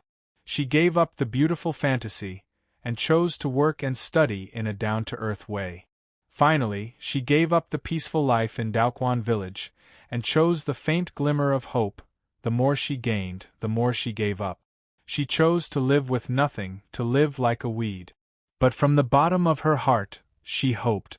Perhaps, one day, she could be like Miss Huaiji, who was proud and strong, and did not have to give up anything. But when the naive fantasy was torn apart, what came was the final choice, the final giving up. Before the consciousness reacted, the body had already reacted first. Just like what everyone had been saying all along, perhaps idiots lived by their instincts. Before pulling the trigger, she had always maintained the numb indifference of a machine. Because there was an invisible sharp blade that cut her open. Half of her indifference and calmness made use of every condition that was beneficial to her, such as the black card and the weapon. This wasn't a momentary impulse or a loss of control due to panic. Instead, it was a clear understanding of every possible outcome. He was so calm that it was as if he was solving a math problem. In order to keep his promise, he had given up on escaping. In order to protect Miss Huaiji, he had given up on saving the people in front of him. In order to save more innocent people, he had given up on his previous kindness. In order to stop everything, at that moment she came to the final conclusion: she had to kill Uncle Jiaoshan. So Maki pulled the trigger. Only less than a third of the other half of himself was sobbing silently in the darkness where the bright light could not illuminate. He had given up all his extravagant hopes and fantasies, those happy futures and unrealistic dreams. This was her final choice. When the melodious sound rang in his ears, a fortune worth $10 million descended upon him. The light of judgment whistled and gushed out. Along with the pure destruction came a recoil comparable to that of a tank's main cannon, as well as a silent death. A beam of light as thick as a thumb crossed the short distance and accurately penetrated Jiaoshan's stunned face. It tore through his soul, broke out of his body, and whizzed out with a heat that was enough to evaporate the source substance. The red-hot iron needle drew a scorched red and dried track on the oil painting called the world, penetrating through the distance unreasonably. It tore through his fetal membrane and disappeared at the end of his vision. What followed was a long, deathly silence. Maki panted violently. The arm holding the Lord of the Flies trembled slightly. Her sleeves had already evaporated under the raging heat. But what was incredible was that her arm and bones were intact. There was only a small crack in the web between his thumb and index finger where he was holding the spear. That was the result of his muscles going out of control and tearing his skin apart, causing an insignificant injury. A miracle suddenly appeared and then quietly left. Jiaoshan stared at the girl in front of him in shock. It was as if he hadn't realized what had happened. He just subconsciously took a step forward, then staggered, then took another step with a huge crack and bloody hole on his forehead. His lips opened and closed silently. It was as if he wanted to say something, but no sound came out. He tried to open his eyes wide, trying to find traces of the girl in front of him in the rapidly darkening world. In the end, his numb body fell forward. He groped around awkwardly and finally touched the shape of her cheek. Like a drowning person trying to grab a straw, he used so much strength. With difficulty, he smiled. What did he want to say, but at that moment, his movements froze. There was no more sound. Maki lowered her head in a daze. She noticed that the hand touching her cheek slowly slid down with traces of blood. And that calm face that didn't show any resentment until death. Just like that, her body fell to the ground bit by bit. She lost all her strength. She couldn't feel any emotions. In this short silence, she stared for a long time at the pair of empty eyes that gradually lost their luster. She tried to decipher the last words he wanted to say. But everything had left with death. There was no trace. Only the blood was cooling down bit by bit. This was the result of her choice. What she gave up. When Maki raised her head again, she saw Heike-san standing beside her. She didn't know when, but she saw her sad and silent eyes. She tried to smile, but in the end, she could only squeeze out an empty expression. Heike-san, why are there so many cruel things in the world? In the silence, Huaishur couldn't avoid that lonely gaze. He answered, probably, this is how the world is. This world was never gentle. Everyone only had one life. There were many things more precious than life. There were too many things to gain and too many things to give up. It had always been like this. It never changed. Heike-san, is it the same? Maki asked with a trembling voice. Yes. Huaishur nodded and said calmly, there's always a need to give up. It's always painful and you feel sad. You don't know what to do. Then why? Why do you continue? Maki choked, unable to understand. Why do you have to live such a painful life? Why do you have to make a choice? Maybe it's for something more important. Huaishur squatted down and stared into her eyes. He told her seriously, Maki, people don't live for pain. We don't make a choice to give up. Although it's sad to give up something, if you don't make a choice, you won't be able to grow, and you won't have a future. Sometimes you have to make a choice. Give up something and then get something else. Maybe there won't be a good result in the end, but if you don't make a choice, you won't have anything. People who stood still wouldn't understand this kind of sadness. He reached out and hugged the girl in front of him, comforting her softly. Everyone's reasons are always different. Maybe you think that I'm just boasting because it doesn't concern me, but one day you'll understand and have your own answer. Heike-san, She grabbed Huaishur's hand as if she was grabbing onto a life-saving straw. She had a lot to say, but her throat was choked. She couldn't speak at all. Only tears flowed down her face uncontrollably. Her initial sobs turned into uncontrollable sobs and cough. She hoarsely yelled out words that she didn't understand. The pain that surged under the ice mountain suddenly surged out like a tide. It was hard to suppress. Just as she gave up on running away, she finally experienced the immense pain that came from constantly giving up. And the realization that came from the pain, her so-called self. The illusory light from the origin substance illuminated Huaishur's eyes. From Maki's body, the slowly forming soul glowed faintly. Her nature was sublimated. Huaishur froze in place. He couldn't believe it. It was sublimation? He never dreamed that he would be lucky enough to see someone else sublimate. This was the strange scene of the first spark being ignited, the consciousness transcending from the silver sea and forming a spirit soul. In just an instant, the brilliant and lonely light flashed and disappeared. The transformation was complete, and it returned to its original state. From then on, everything was completely different. In the dizziness, the crying girl finally fell asleep. It's sublimation? What a talent! I didn't expect there to be a second talent comparable to Shojing in the Riken family. No, it should be said that this change is brought about by you. Behind Huaishur, a low voice sighed. Miss Huaishur, you are the creator of this miracle. Huaishur abruptly turned around in horror, her brows furrowed.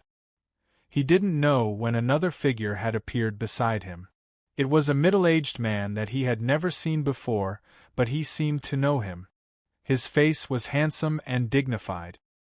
His eyes were pitch black, without a single trace of white. There was an indescribable evil and madness in them. Just by looking at him, one could feel a strong sense of threat and uneasiness. But it was this feeling that made Huai-Shur feel extremely incredulous. "You are Guashuk? You can see through me?" The middle-aged man grinned slightly. His teasing tone was as usual. "This old man said that he would give you a surprise. Your reaction is really fast." Huai-Shur subconsciously pressed on the Lord of the Flies beside Maki. "Don't be so hasty."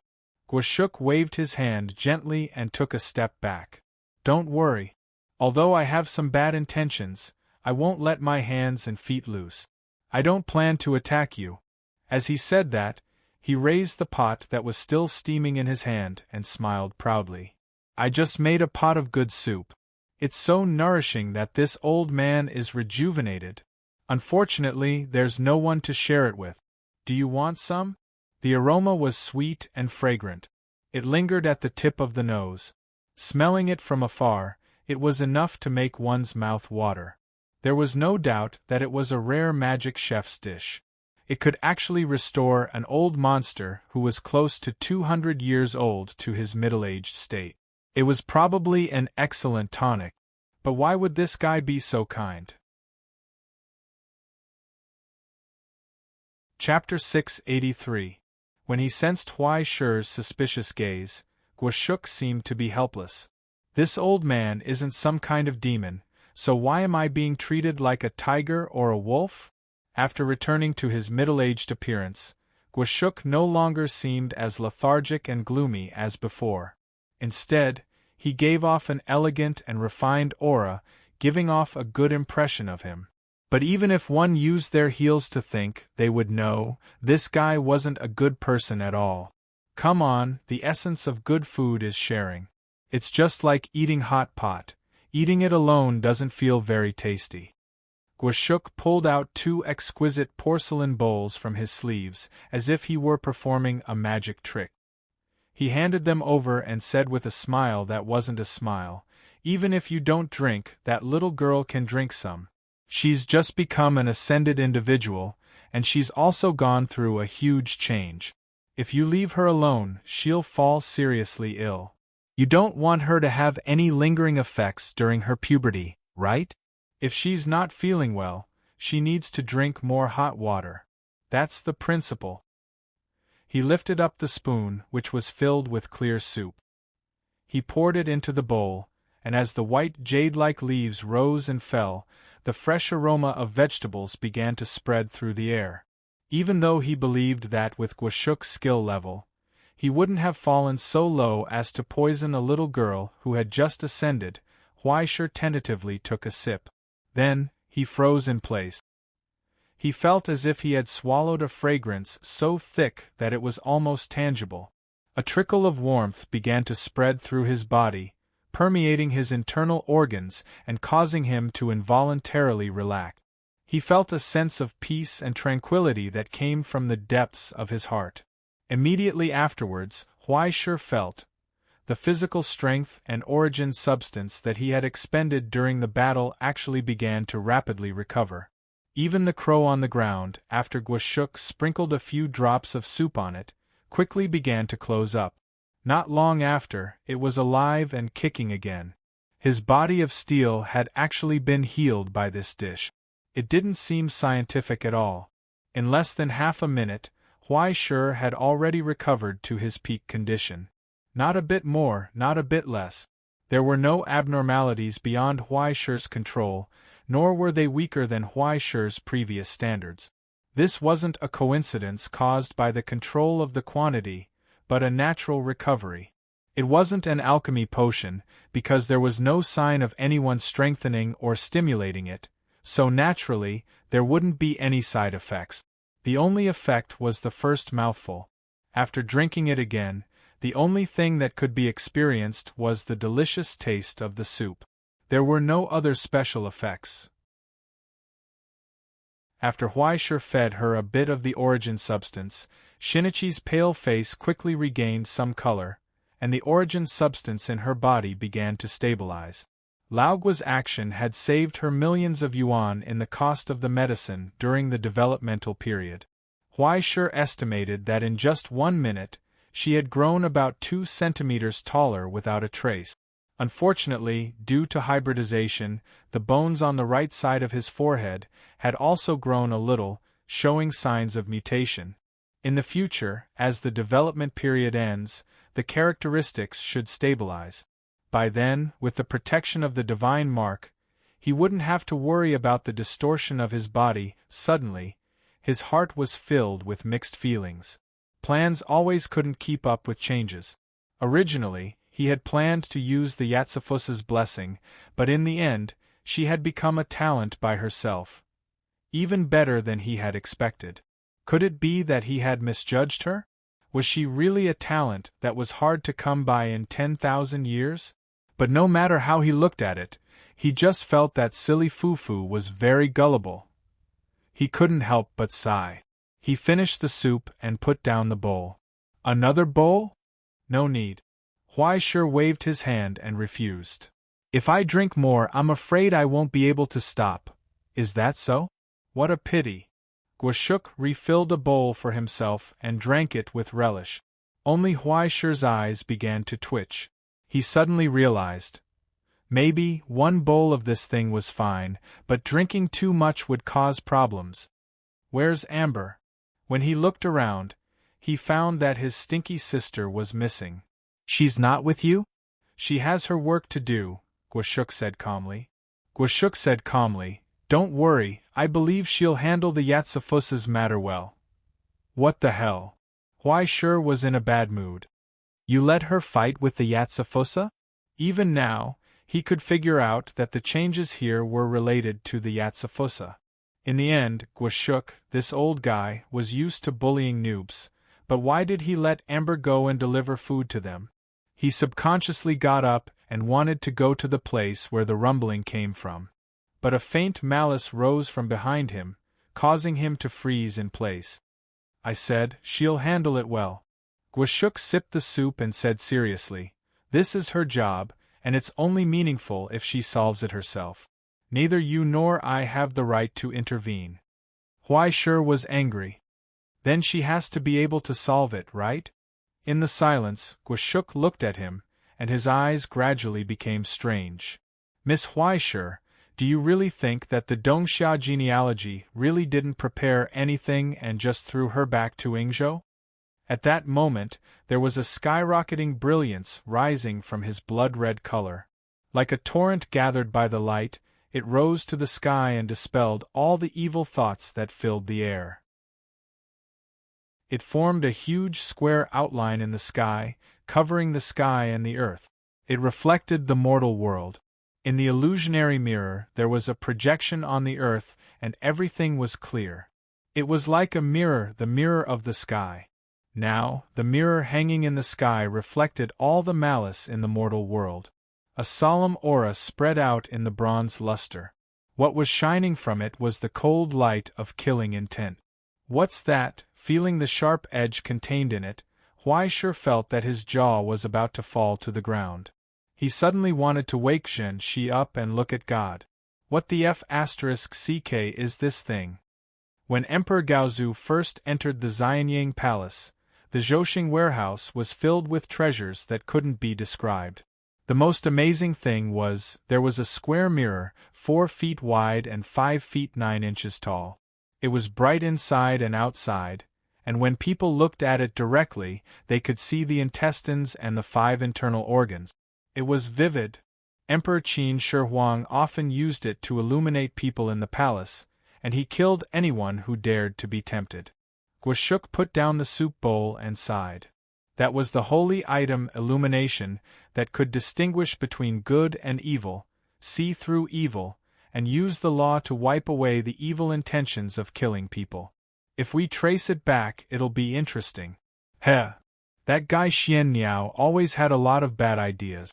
In the long silence, Huaishe looked up at the huge mirror in the sky, then looked down at the weak and pitiful Beelzebub in his hand. Look at other people's tricks, look at your tricks. Huai Shi rolled her eyes, suddenly feeling a burst of dullness. Close it, Hu Pu. It's boring. Under the reflection of the mirror, his demonic realm was quickly falling apart. Just like the tyrannical kings in history, they used disasters to illuminate people's hearts and then violently cut off all evil thoughts. Under the illumination of the illumination, all things were revealed. Squeak! A manic voice came from behind the ferocious armor. The eighth branch was furious. The sword slashed down again. Sparks flew, and a deep crack appeared on the long sword in Hu Po's hand again. From the crack on the sword, a sharp cry like a baby's cry burst forth. Are you surprised, father? Hu Po nonchalantly flicked away the blood on his wrist. He raised his left hand and took off the Prajna mask on his face, revealing his beautiful face. His expression was calm and peaceful. She said, "A few days ago, I finally made up my mind to advance." In her hand, the mask condensed from hatred silently shattered. From behind her, a pair of pitch-black wings slowly appeared and spread out. The cry like a baby's cry became clearer, and a ferocious projection of herself faintly appeared. And a fierceness that was not inferior to the eighth branch. Behind Hu Po, a ferocious bird spread its slender neck and swallowed the disaster of the eighth branch in large mouthfuls. Dark green flames shot out of its eyes. After giving up on the path that was monopolized by Seat, Hu Po relied on the miracle that was born from the same origin code without any obstructions and completed the advancement. After fusing with the incontinent system, this was the third stage of the Dongxia system's Guifeng path. Heavenly Emperor Girl Gu Hua. Under the suppression of the illumination mirror, countless evil thoughts that had lost control dissipated from the demonic realm. Then, they were attracted and swallowed by the dark vortex stirred up by Gu Hua. It was as if they were constantly losing blood and being preyed on by evil beasts. Squeak! The eighth branch roared and let out a sharp cry again. But in the sky, an even sharper sound burst forth and suppressed the eighth branch, who had turned into a disaster, to the point of being unable to move. Behind the illumination mirror, a pitch-black silhouette slowly appeared. It was the miracle that had been sealed in the mirror. The huge, amorphous body constantly danced like thick ink, but it was restrained by the ancient illumination mirror and could not break free. And from within, 9 strangely long shadows slowly spread out, as if they wanted to envelop the entire 9 provinces under the shadow.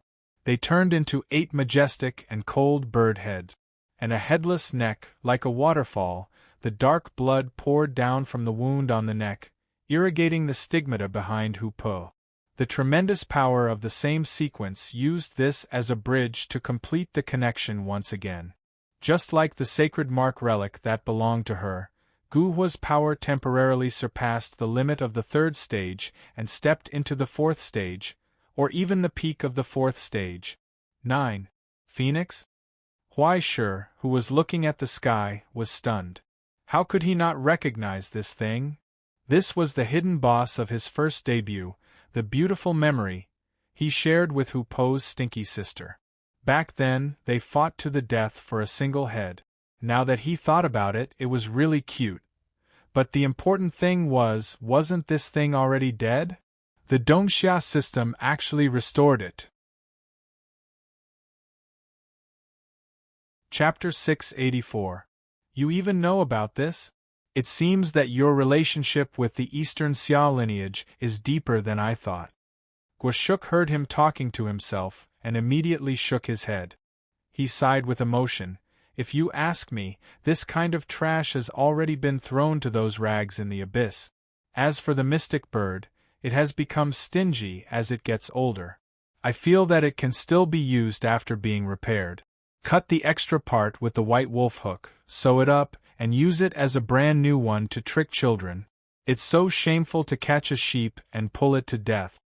Huai Shi suddenly felt that it was raining from the sky. Tears fell like rain. Trick children? I'm also quite young. Why didn't the mystic bird trick me? Giving a divine artifact with a sacred mark, is it going to give me a miracle mark? Why didn't you say earlier that the Eastern Xia lineage has such good benefits? I also want such a shameful life. Now, with the blessing of the nine-headed phoenix, the miracle known as the Heavenly Emperor Girl stepped forward. Gu Hua, a miracle that coexisted in the entire Asian region. Not only Eastern Xia and Japan, but also Xinlua Beach and even India had derived legends. This was the choice given by the mystic bird after careful selection. Such an advancement would not damage any legitimacy of the Riken clan's successor, and it could be connected seamlessly with the prajna that was maintained by absorbing resentment. More importantly, it was a sacred mark that originated from the Guifang. It could be connected to the nine-headed phoenix and obtain the possibility of returning this damaged divine mark to the 5th level again. Gaozong defeated the Guifang in 3 years. Since the ancient Shang dynasty, after Yin Gaozong and Wuding conquered the Guifang, this miracle path named after the Guifang had a congenital deficiency. As the collection of divinity of the Shang dynasty, the destined mystic bird had contributed greatly in this process. The miracle revered by the Guifang tribe, the totem worshipped by the Guifang tribe, also had the same divinity as the phoenix, the sacred bird that covered the Jui and swallowed the world, but it fell into a demon like the ghost chariot. The main body of the origin of the Gu Hua bird was also split from this fallen divinity, and became an evil spirit that robbed and strangled children. In order for the miracle of the 9 phoenixes to be upgraded once again, the heavenly fate would have to merge with the country and faith once again, becoming an existence that protects the country once again and developing once again. Unfortunately, such a method would never work in the Eastern Xia kingdom. Even if Mystic Bird had Alzheimer's and suddenly died and was replaced by a 3-year-old child who knew nothing, it would never allow the existence of the dragon bloodline to be tarnished or interfered with. This was the foundation of the entire Eastern Xia lineage, the beautiful crystallization of the heavenly dragon's will, and the location of the Eastern Xia origin codex. Even if the painting scroll was burned, the white wolf hook was smashed, and the 9 continents cauldrons were sold for scrap, it would not shake the sacredness of this dragon in the slightest. Otherwise, it would not have been the 9-headed phoenix, but the phoenix. After extracting this portion of divinity, the East Xia dynasty would immediately return to its terrifying glory days of having 2 natural enemies, father and daughter. The existence of the weapon grandmaster and the phoenix would support the entire East Xia dynasty for at least 300 years. There was nothing more foolish in the world than draining the pond to catch the fish. With such a large family and business, why would they waste their capital for no reason? However, Hupo was different. Even if Ingzhou had long abolished the existence of the Chinese in name, the Rijian clan's orthodoxy in the Anfang nation was not shaken at all. The entire Ingzhou was still secretly maintaining the existence of the feudal system. Once Hupo moved into the Rijian clan, the 9-headed phoenix would be equivalent to merging with the Anfang nation. Through the veins formed by the origin of the lineage and the long history, it would become a nail nailed into Ingzhou by the Eastern Xia lineage. At that time, he would be able to steal the Wi-Fi next door however he wanted. However, there was a huge weakness in this plan. No matter how much Mystic Bird secretly helped Hupo, how much he hindered his competitors, and how he secretly removed most of the pressure from America, the Russian Federation, and Rome, Hupo still needed to be strong. Hupo himself had to have absolute strength and an absolute advantage to move into the Rijian clan. Therefore, he still had to prepare for both sides. In the battle between the chef and the demon, Guashuk would be able to suppress and sweep everything. If anything were to happen and they needed to turn hostile, apart from Huaishur, who was a heaven-ranked tool, as an additional insurance, Hupo himself was also given a necessary trump card. And now, this power was floating in the sky. The sharpness that was enough to conquer the country was revealed here. It descended from the sky. I know, this is the Xianyuan sword, right? Huaisheng clapped his hands and excitedly came to a conclusion. Beside him, Guashuk's eyes were about to roll to the sky. Was he dreaming? The Xianyuan sword? If this thing was really left behind, Mystic Bird would not let go even when he was sleeping. If others wanted to take a look at it, they would kill his entire family. How could he casually take it out? This kind of proof of power that was equivalent to the country's authority, unless the entire dragon vein was drained, it was impossible to materialize it. Before that, the Asian branch of the Astronomy Society would explode on the spot, the central decision room would collectively rise to the sky, and the undead of the Pioneer Society would open their coffins and rise. Why did East Xia take out the authoritative relic that had created the new era, established the country's unity, and accumulated nearly 6,000 years of history and countless miracles for no reason? Were they planning to gamble on the country's fate and start an all-out war with the Russian Federation? Or were they planning to dig out the foundation of the current realm and play house in hell together? Aren't I just livening up the atmosphere? Huaisheng touched the small pistol in his hand, feeling very disappointed. Comparisons are odious. Beelzebub, you're already a mature record of fate. You should learn how to make money for yourself. Beelzebub did not want to speak. At this moment, Huaisheng felt the resonance and shock from Xiaoxi Ming's divinity, as well as the indescribable sharpness and deterrence. His eyes stung. He could not look directly at the terrifying aura that was slowly transforming from the ancient mirror. He could feel the enormous power that was brewing inside like a nuclear bomb. If the earthquake was not contained and allowed to erupt, perhaps half of Nara would be destroyed by the aftermath of the earthquake, right? What was even more unbelievable was that even so, it did not trigger the alarm of the Asian Astronomical Association. In other words, the existence of this weapon had been officially registered and recorded in the Astronomical Association's system. It was recognized as compliant with the procedures and could be used. It just used the power of the white wolf hook to trace the miracle of the ancient mirror of gallbladder back to its original form. Its essence has not changed. I can only say that the Mystic Bird is getting more and more evil. Guashuk raised his eyes and stared at the cold light whistling in the sky.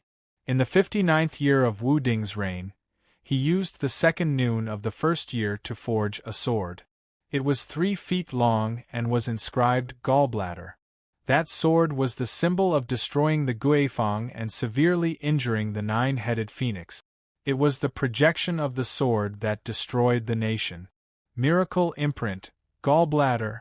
Its essence was to entrust the fate of the entire Shang dynasty to the Mystic Bird, which symbolized its destiny. It was converted into pure mass and rose to the sky, transcending the shackles of the earth and breaking through the limits of the dome.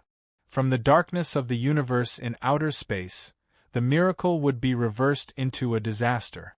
The punishment of annihilation would be delivered to those who dared to disobey. His form incarnation shook violently and cracked.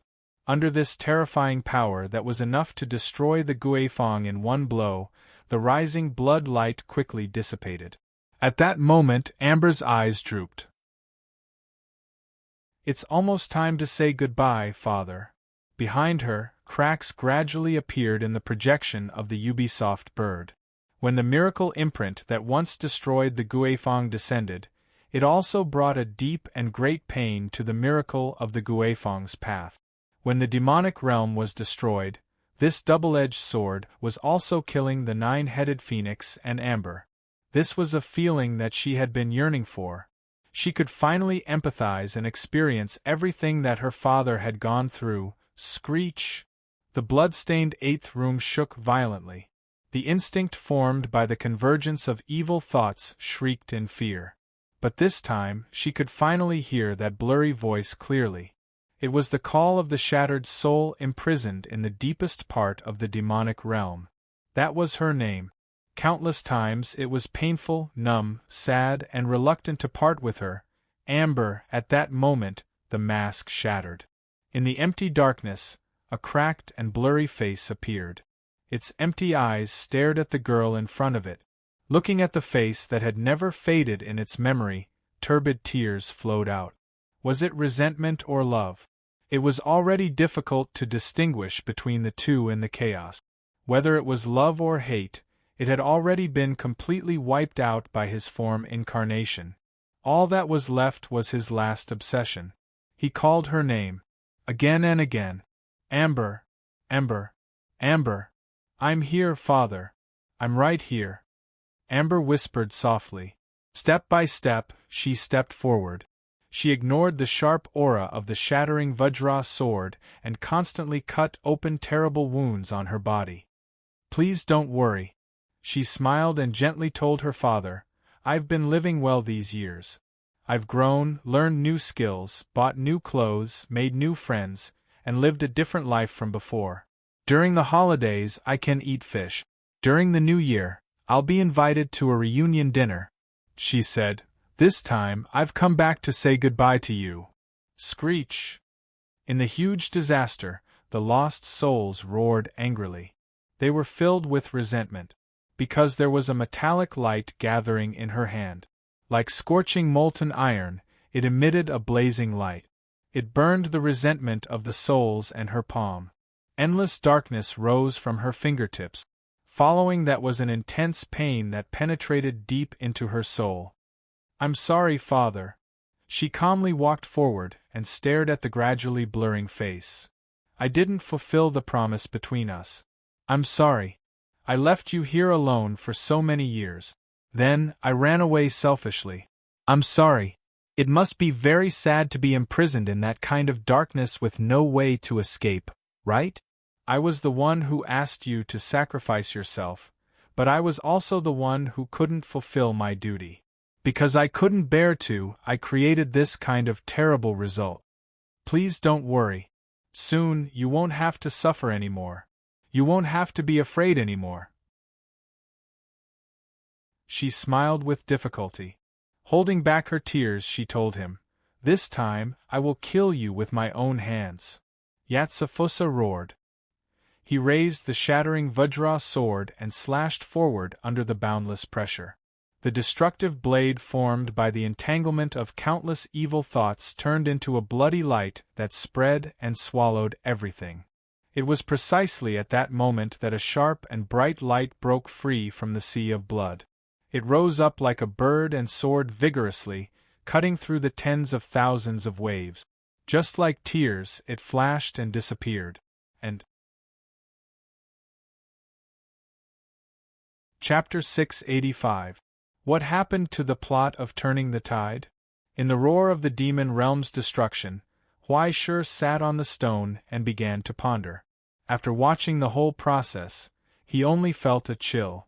On such a hot day, his hands and feet were cold. When can we, as tools, stand up? I didn't seem to have done anything at all on this trip. That's it? Solved? Huai Shi looked at Guashuk doubtfully. Will Looming Hall intervene next? That's someone else's job, we don't need to care. Guashuk said.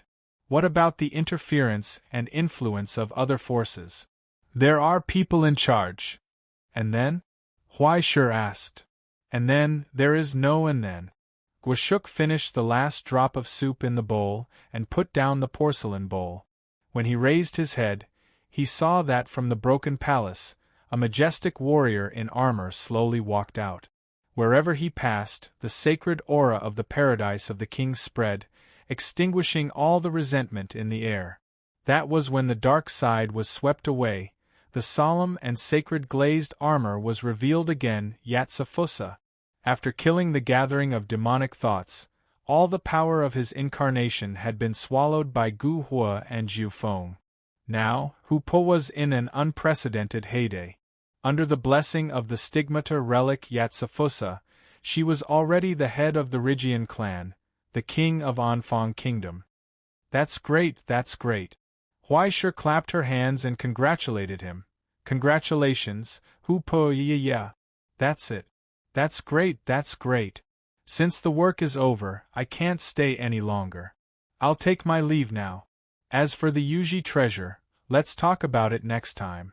That's all. Bye. After that, he picked up the unconscious Zhen Shi on the ground and wanted to run. Then, he saw Guashuk in front of him. Miss Huaishur. The middle-aged man with evil intentions showed a strange smile. You don't think it's over, do you? What?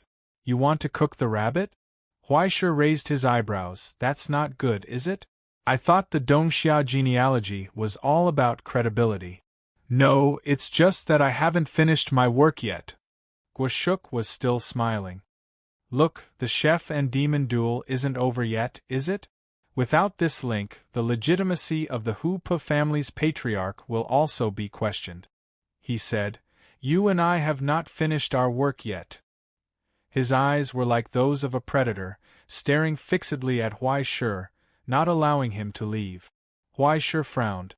Even if you reopen it now, there are no judges. That's easy. I have it with me. Guashuk lifted his foot and stomped on the bamboo basket. Suddenly, from the darkness inside the bamboo basket, two wretched figures covered in mucus were spat out. As soon as they came out, they screamed in terror, completely unaware of what had happened. They were the emissary of the High Emperor and his attendant. Look, the judges are here. Guashuk spread his hands. The corner of Huaishur's eyes twitched as he continued to retort, Even if there are judges, there won't be any atmosphere without an audience, right? That's even simpler. Guashuk clapped his hands and looked around. His low laughter echoed throughout the entire Rygian family manor. Soon, one wretched ornate figure after another walked out from the shadows and corners. Without exception, all of them had complicated expressions. When the sudden change occurred, most of the candidates and chef demons were implicated. Before they understood the situation, in order to protect themselves, they chose to help each other and defend themselves. Although they were ruthlessly pranked, other than a few unlucky ones, most of the chef demons and candidates were unscathed. It was just that they were a little miserable. In the end, they didn't expect that after the dust settled, Hu Pa had already taken control of the 8th branch and was the rightful heir. As for the elders in charge of the household, the 8 hound warriors, they were either dead or injured. They didn't have the ability to manage the household. There was no lack of ambitious people who took the initiative to secretly form alliances and seek opportunities. However, after witnessing Zhao Dan's might, those who still didn't give up were doused with cold water by their own chef demons. Brother, forget it. Even if you want to die, this isn't the way to do it. We have this world. Isn't it good to lick the new master's boots? Some people felt that it wasn't good, but they didn't dare to say it. They had already made up their minds to go to the capital to cause trouble. However, no matter how much they cursed in their hearts, they could only smile. You've all watched for so long. So, are you free? Are you willing to watch the competition? Guashuk smiled warmly. It's free. I won't take any money. Everyone's expressions instantly turned ugly. They had barely managed to survive, but before they could catch their breaths, the position of master was gone. Now that Guashuk had forced them to become enthusiastic spectators, no one would be in a good mood. Moreover, who didn't know what kind of person Guashuk was? Could it be that he came from Dongxia and was a great philanthropist? Look, there's an audience. Guashuk turned around and smiled as usual. The venue is ruined. I'm not in the mood. Huaishur was expressionless. Easy to solve. Guashuk took out an iron whistle from his pocket and blew it. Immediately, the ground shook and a dwarf jumped out. The dwarf had 2 advertising signs on his head. As soon as he jumped out, he shouted loudly, "The Seat Construction Company is at your service. 5 hours. There, fix it." Guashuk took out 2 golden objects from his sleeves and threw them into the dwarf's arms. The dwarf nodded ecstatically. "No need for 5 hours, 3 hours will do. Do you need renovation services? Do you have any special requests? Do you need to register for a membership? No, get lost." Guashuk kicked the dwarf away, showing the arrogance of a rich man. Finally, he looked at Huaishur. Do you have any other requests? Huaisha glanced at him, and slowly shook his head. She has already given up on the master's selection. Unfortunately, she hasn't officially given up. Moreover, she has to announce it herself. Guashuk shrugged and said sympathetically, "What's even more regrettable is that she's now in her puberty period.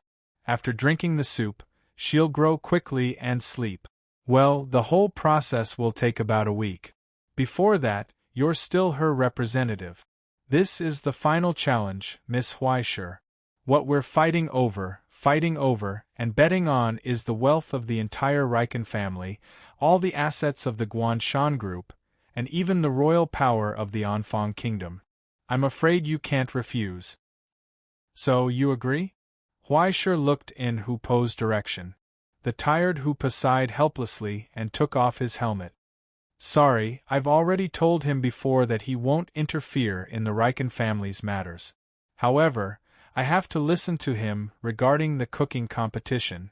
To be honest, the old man is very hard to please. If you can't, just make a dish to fool him." "But what if I win?" Huaisha asked doubtfully. "Then won't you be miserable?" Hu Po, Guashuk, and everyone else were stunned on the spot. They looked at that confused and serious expression. They didn't know if he was talking in his sleep or if he really felt that way. In the silence, Guashuk frowned. He moved closer and looked at him carefully.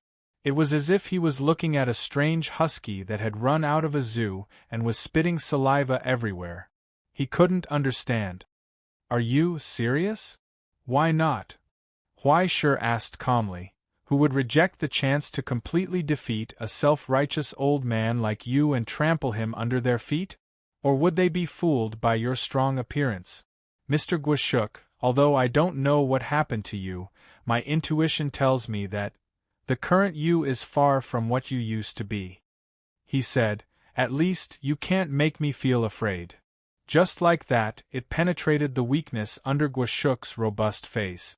The premonition of death was still there, but it was no longer a crazy warning like before. Instead, it had become some kind of faintly discernible warning that was constantly changing. It wasn't like the feeling of helplessness that he had when facing the endless sea. Now, Guashuk had become more and more mysterious, like a monster that was wriggling and crawling in the fog. However, there was one thing that Huaisha could be sure of. Now, Guashuk, who had returned to his youth, was at his weakest. Guashuk didn't say anything. He only narrowed his eyes, as if he was enraged. The eternal darkness in his pitch-black eyes was boiling, but it vaguely leaked out wisps of lightning. The long hair behind his head wriggled like a snake. From it, deformed eyes opened one after another, looked at Huaisha, and then quickly disappeared. It was as if the human-shaped film wrapped around the abyss was about to be torn apart, and endless disasters would pour out. "You're right, Miss Huaisha." The corners of his mouth slowly raised, revealing a happy smile. "Now, I'm indeed in my weakest state, and it's the most advantageous time for you. However, Miss Huaisha, if you want to deal with an opponent who has been sick for a long time and can't recover, and is just in the final radiance of the setting sun, what should you do?" "Delaying tactics," Huaisha replied without hesitation. "Poison, cast curses, disturb the balance, and directly ignite the illness from the inside, so that the excessive disaster in your body will go out of control and make the strong collapse." And so Guashuk laughed, happily rubbing his hands and praising. Very good, Miss Huaisha, you're a qualified opponent. No mercy, no mercy. His pure pursuit of victory and defeat is truly admirable." Then, he slowly raised his pure black eyes and asked softly, "Do you dare to challenge me? Now I'm standing here, in my weakest state, in my most powerless state." The cooking demon who had cooked the thunder god grinned and asked, "Even if the disparity between victory and defeat is great, even in such a situation, it's still overwhelmingly disadvantageous for you. Do you also want to challenge this limit that you can't reach?" "Of course." Huaisha looked into his eyes and said calmly, "Times have changed, old sir. The future belongs to the young. It's time for you to step aside, isn't it? When? How about tomorrow? Huaishir said. Tomorrow at noon. Guoshuk nodded. Very good. Then, it's a promise? A promise can't be taken back. Huaishir glanced at him one last time, helped Zhenxi up, and turned to leave. Even after walking very far away, he could still hear the piercing laughter that covered the sky, as well as the indescribable excitement and anger. As Huaishir turned the corner, he felt his legs go soft. He was sweating profusely. He was afraid that the old man was really angered by him. Because of a moment of anger, his blood rushed to his head, and he acted too pretentious, which resulted in too much hatred. By the time he reacted, it was already too late. But what's done can't be undone. What should I do? In his panic, Huaishir looked up at the two-person tall wall of the Rigian family, then his eyes lit up. What does Huaishir's cooking demon duel have to do with me, Huaishir? So be it. Chapter 686. In the end, Huaishir didn't run away. Of course, it didn't mean that he had moral integrity or that he was ready to die. It was just that Hu Pe had sent him a message. Alaogua is so mad at you that he's about to explode. Good luck to you. P.S. If you leave this mess to me and run away, I'll sell your cross-dressing photos to Tomorrow News. The moment he saw this message, Huaishir gave up on running away. It didn't matter if his identity was exposed or not. The most important thing was that he couldn't cause trouble for little Hu Pe. You've grown up, stinky sister. Huaishir replied with a gratified message, and then immediately blacklisted this wicked woman who had changed her mind. Finally, he sat on the chair and began to think about how to die. In the end, was it because of the negative comments after his identity was exposed? Or would he be ravaged to death by Laogua's cooking? Both of them would suffer the same pain, and the process would be equally long. It was hard to decide. In the middle of the night, Huaishir hesitated for a long time after pacing back and forth for a long time. Finally, he called the almighty hotline of Heavenly Dog Mountain. Mr. Longshan Fong, I have a friend on the other side of the phone, Longshan Fong coughed. Huaishir Kun, we're already very familiar with each other. You don't have to be so formal. No, I mean, I really have a friend. Longshan Fong was silent for a long time, and then asked straightforwardly, Huaishir Kun, is your friend very familiar with you? Huaishir rolled his eyes and raised his voice. Anyway, I have a friend. Okay, I got it. Longshan Fong was helpless, and asked in an I know everything tone, and then? Huaishir's voice suddenly became hesitant. After a long stutter, he asked uneasily, she accidentally accepted a challenge from a Dongxia cooking demon, an old man named Guoshuk. May I ask if there's any crash training class on Heavenly Dog Mountain that can teach her some tricks to turn defeat into victory? Silence, a long silence. It was not until Huaishir thought there was something wrong with the phone signal that he heard a dull voice from the other side. Huaishir Kun, your friend Dragon Mountain Square, thought for a long time and finally asked, does she want to eat something good? She doesn't want to, thank you. Huaishir was furious. I'm not joking. I know. The Dragon Mountain Workshop's tone became heavy. Huaishir Kun, I understand your feelings, but this kind of thing is completely, after repeatedly confirming that the Guoshuk mentioned by Huaishir was the same Guoshuk that they knew, Dragon Mountain Square became even more distressed. Mr. Huaishir, 80 years ago, when Mr. Guo, as the most famous culinary demon in the whole of Eastern Xia, was invited to Mount Tiango for guidance, I hadn't even entered the door yet, although it's rumored that he retired due to his injuries. If he were to fight the human cooking demon again, I'm afraid that in the entire Tengu Mountain, only Dai Tengu would be able to win against him, right? Therefore, the people of Yingzhou were really tactful with their words. Huaishir translated what he meant and found that it was actually very simple. There's no hope. Just wait for death. Goodbye. Is there really no other way? So, brother, Aren't your expectations of us a little too high? Dragon Mountain Workshop sighed. It's a pity. Although Mount Tiango is somewhat famous among the culinary demons, it's not to the extent that it's unbeatable. After all, in this world, there are still sacred places like Mount Shaosher's fragrant kitchen, Tianju's sacred river, Nordic Golden Palace, Rome's Anton Nun's house, and so on. Even among the nameless, there are hidden dragons and crouching tigers. You're talking about that Miss Huai Shiki from not long ago, right? In fact, I've also heard about her performance in the past few days. Even Dai Tengu praised her for her ingenuity in using her skills. However, there's still a huge shortcoming that hasn't been fixed. Huai Shi was stunned. What are you referring to? Compared to creation, Miss Huai Shiki is more inclined to use, right? Dragon Mountain Workshop hit the nail on the head. She doesn't have any interest in forging ahead on the path of the culinary demon. To put it bluntly, she doesn't treat culinary skills as a pursuit, but purely as a tool, just like a bartender. Of course, this isn't a big flaw.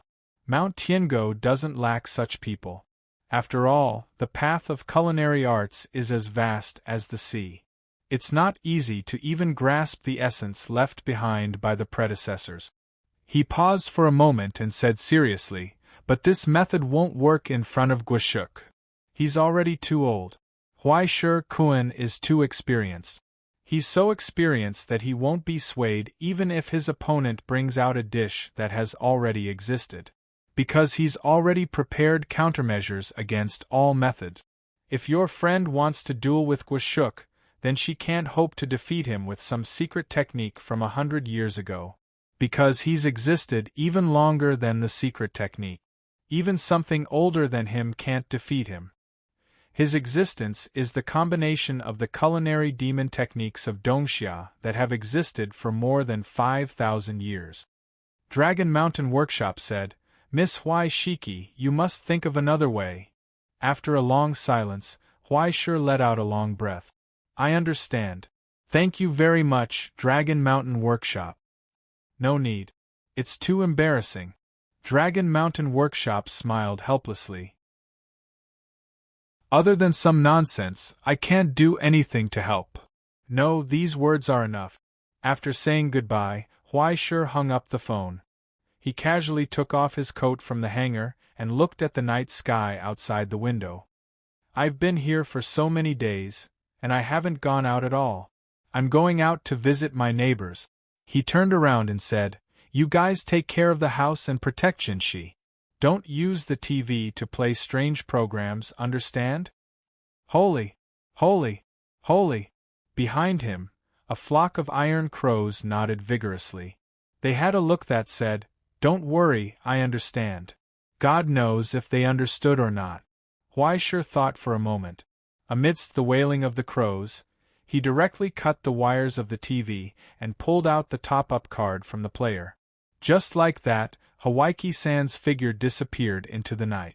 For a long time, in the silence, the crows looked at each other. After confirming that Huai Shi had really left, they excitedly flapped their wings. A selfless crow picked up both ends of the wires and restarted the TV. Then, from the sofa, under the bed, on top of the cabinet, in the crevices of the wall, and in the soil of the garden, the gifts from the Nara crows. The DVD player was turned on. Under the illumination of the light on the screen, the crows gathered in one place. They focused on learning, carefully observing, and reveling in the advanced knowledge of Ingzhou. Only the faint sound of holy could be heard faintly. I understand. I will give the Shimazu clan's invitation full consideration. Please don't worry. For the long-term cooperation between the two families, the alliance between Anfang and Satsuma will continue. The business strategy of the Guanyama Group will not change in the next 2 years. If the Asakura clan has such a plan, then the Riken clan will reconsider the next stage of investment in the country of Ekizan. The Riken clan will not compromise on the location of the Mercedes production base. Stimulating the economy and revitalizing the development is a matter of course. Please rest assured, Mr. Mayor. The Riken clan will always be the guardian of Anfang. This will not change. Next, I will arrange for people to discuss the issue of relief fund. Nonsense, go back to your master and wag your tail. It is a foregone conclusion that Taiching Heavy Industries will fully enter the Yingzhou market. However, the officials of the Ministry of Economic Affairs do not have to be troubled. If you look at it from another perspective, this may not be a bad thing. The selection of the Hachikuchi warriors has been scheduled. Unfortunately, I have already made arrangements for Yoid's master. However, the loyal candidate has not been considered for the time being. Before that, I need to see more sincerity. When the 6-hour continuous meeting ended, when Hupa came back to his senses, the sky was already bright. Expressing his position, listening, mediation, and judgment, expressing his position, hiding his bottom line, disguising his strategy, bribing his friends, and deterring his enemies, countless things were tangled up in an intricate manner, and this was just the beginning. Next, there were still representatives of the three families waiting, but compared to the previous matter, it was a trivial matter. After instructing his subordinates to arrange for tomorrow, Riken took a last look at Anfang, who was sitting in the quiet room, and suddenly wanted to go out for a walk. Staying here was really too boring. She pushed the door open. Order had been restored in the Riken clan. The people of Yingzhou did not seem to panic about the arrival of the disaster, and they did not feel strange after the disaster left. As if they were already accustomed to it, the servants from Anfang had once again filled the vacancies and continued to operate the huge manor. Everything was in order. Only the cracks on the walls that could not be repaired for the time being and the traces of collapse proved the existence of yesterday's turmoil. After sensing the existence of Hu Po, the servants who had been busy in the early morning quietly retreated to both sides of the road, weakened their sense of existence, and respectfully lowered their heads to avoid disturbing the mood of the future master. In the quiet, the spacious courtyard built by a famous architect was filled with zen. But for some reason, Hu Po somewhat missed the loud cleaning auntie at the Jinling Social Security Bureau. Although she couldn't be more familiar with her, every time she saw her, she would shout a few times. Occasionally, when she bought chives and pork from the cafeteria, she would quietly tell her that there were big buns today and to remember to get off work early, otherwise she wouldn't be able to make it. But the buns were too greasy. Every time she stuffed them with so many, she couldn't finish them. Hu Po sighed and looked at the birds flying across the sky. Suddenly, she softly sighed, "It's not good to be too quiet." She turned around and walked to her bedroom, intending to take a nap before noon, but her footsteps paused. She felt a faint aura slowly brewing not far away. Like surging underground fire, the rising lava arched the earth. Through the thick layers of earth, it emitted waves of heat that could not be ignored. When she walked around the corner and came to the lakeside, she saw the skinny figure. It was as if he had aged 10 years overnight. But the evil hidden in the body became more and more shocking. It was almost about to burst out. You're tuning in to the Phoenix Nights YouTube channel. Don't forget to subscribe and join us on this journey to catch the most captivating stories.